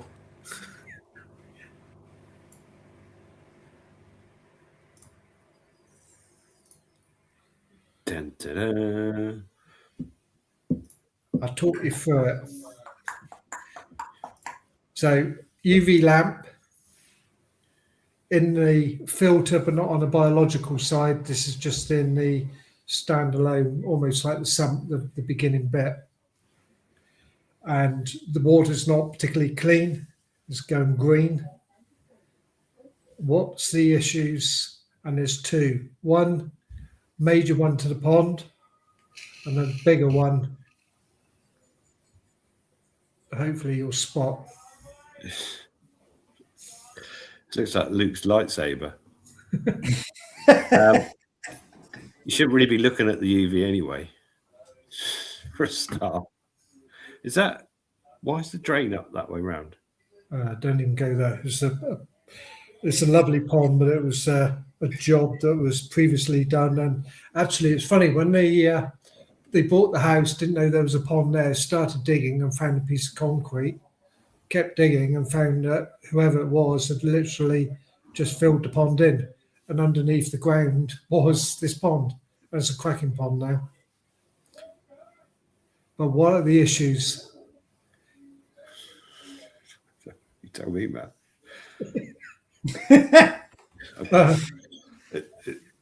Right, there you go. You've seen the video, guys. What's the issue? What's one of the? There's more than one. But What's the filter chamber made of? Concrete. All right, so the UV's not going to do no damage to that. No. There's But there's no biological filtration in there at all. It's just the first chamber, as it were, as it comes in, and then goes off to 4 or 5 other chambers. Yeah, I don't know, mate. You tell me. It's hurt my eyes just looking at that bulb. exactly, mate. That being the biggest one, the biggest issue. So in the time of the video being done, and it was only 45 seconds long. That night, halfway through the night, the person woke up screaming in agony and was admitted in the hospital for 24 hours for UV burn on the eyes. Yeah, well, you shouldn't be looking at a UV bulb, should Shouldn't you? we? Yeah. But like she didn't, it's because you imagine it to happen there and then, not something that you can go to bed. And that happened to me years ago. I know someone else has done that. You. No, it wasn't me. Oh, When I first went to Japan, because all theirs are like that, they're all exposed everywhere. Yeah, they are, aren't they? So Yeah. I said to Sean, why are we bothering with all these stupid plastic tubes that are just rubbish? So we over a settlement chamber, we did that one like Japan, just the bulbs in the things, foiled it, so it was all just shining down. And then he decided to lift the lid up with the bulbs on. He was looking at them, doing some work in there, and he kept looking at the bulbs. And I was like, what are you doing? And he's like, oh, I was doing... And then, yeah, he had the same problem that night. Literally horrible. Yeah, I had it on the fish tank UV that I was trying to repair. I got the light working, but every time I shut the lid down, it turned off and I couldn't work out why. And it was literally the middle of the night, like 2 o'clock in the morning. I went to bed with no issues, didn't feel anything in my eyes. And it was just... Horrible, isn't it? Yeah, it was just like the wife had poured acid in my face. That agony was just unbelievable. Well, when you get archive from welding, not only can it burn your retinas of your eyes, it can also burn your skin too. So you got to be careful that you don't get sunburn from it, in a sense. But when you get archive and you get it bad, and I had it. I was working as a trainee panel beater and paint sprayer, and I was doing some welding. And we're doing quite a lot of welding. And by end of the day, your reaction time when you've got mask on, mask off, arc over, and by the time I'd done, I hadn't realised, felt perfectly fine. No issues at all. And I got to about 9 o'clock at night. Then all of a sudden, I thought, bit of a tickle on my eye, bit of an itch, give it a rub, and that were it, man. That was the worst thing I'd done. As soon as I rubbed my eye, then my other eye started streaming, and I thought, I can't stand this. This pain is absolutely killing it. So I got in my car, drove down to hospital, went into A&E. I said, I don't know what the hell's going on, but I've done something to my eye. Never experienced it before. I hadn't covered any of that at college in my training or anything like that. I had no idea what was going on. And burnt, same thing, Matt. Burnt my retinas on my eyes. I made that much damage to him. They put 2 patches, put some chemicals in them and some stuff in them and cleaned my eyes and scraped all this crap and shit on my eyes and did everything. Put 2 big patches over and put a big bandage around my head and said, whatever you do, don't drive. I'm like, don't drive? How am I going to drive? I can't see shit. I had to get my dad to come down. I had to walk down to hospital, pick me up in my car to drive me back home. But yeah, not good. It was scary. Like, she sent me the video and I'd gone back to her and said, for fuck's sake, turn off your light. Do not look at your UV. And I explained what happened to me, and of course then it all came to fruition. But it did make me think afterwards that was a pond that I had actually done, but they had increased the UV, which I'd supplied her, the UV light down there. But if I'd actually installed that UV and then she got her eyes burnt, there would have been an issue with me because I hadn't given her any warning. But, it's scary. you know, and it is. There's so many issues.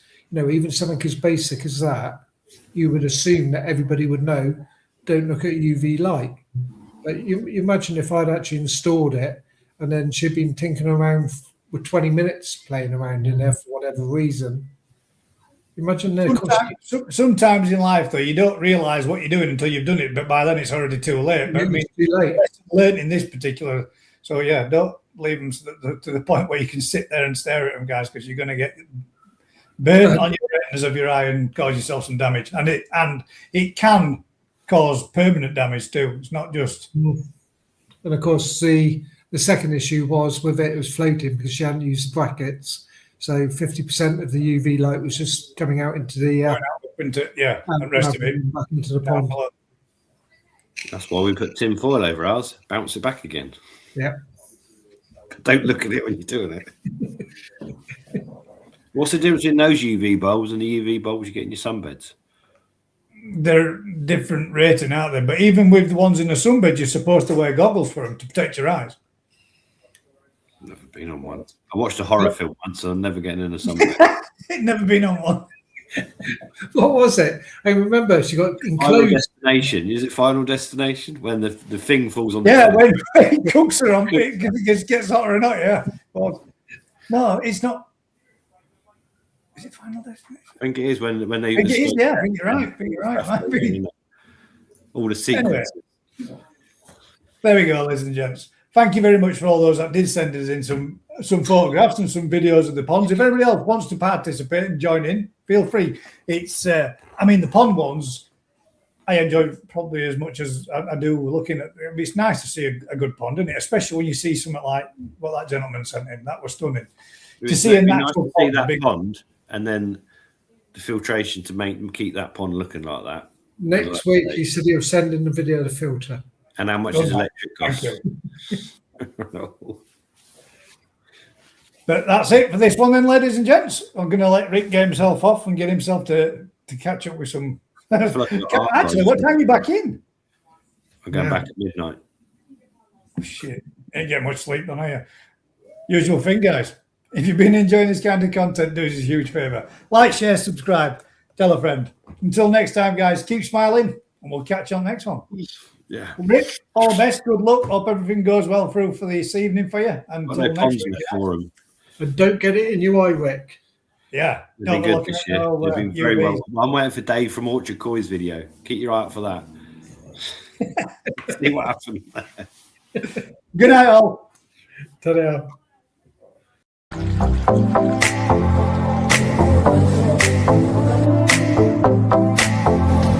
This has been one hell of an experience.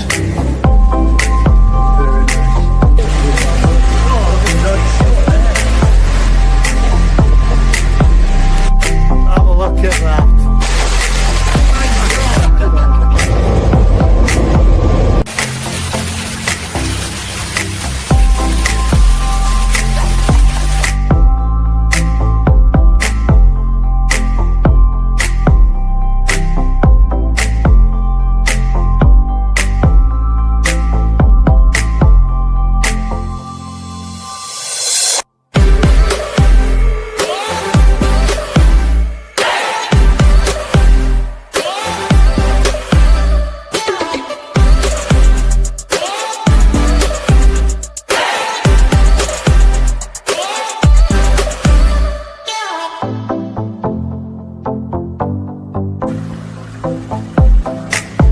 Change in the garden. I made a little seated area.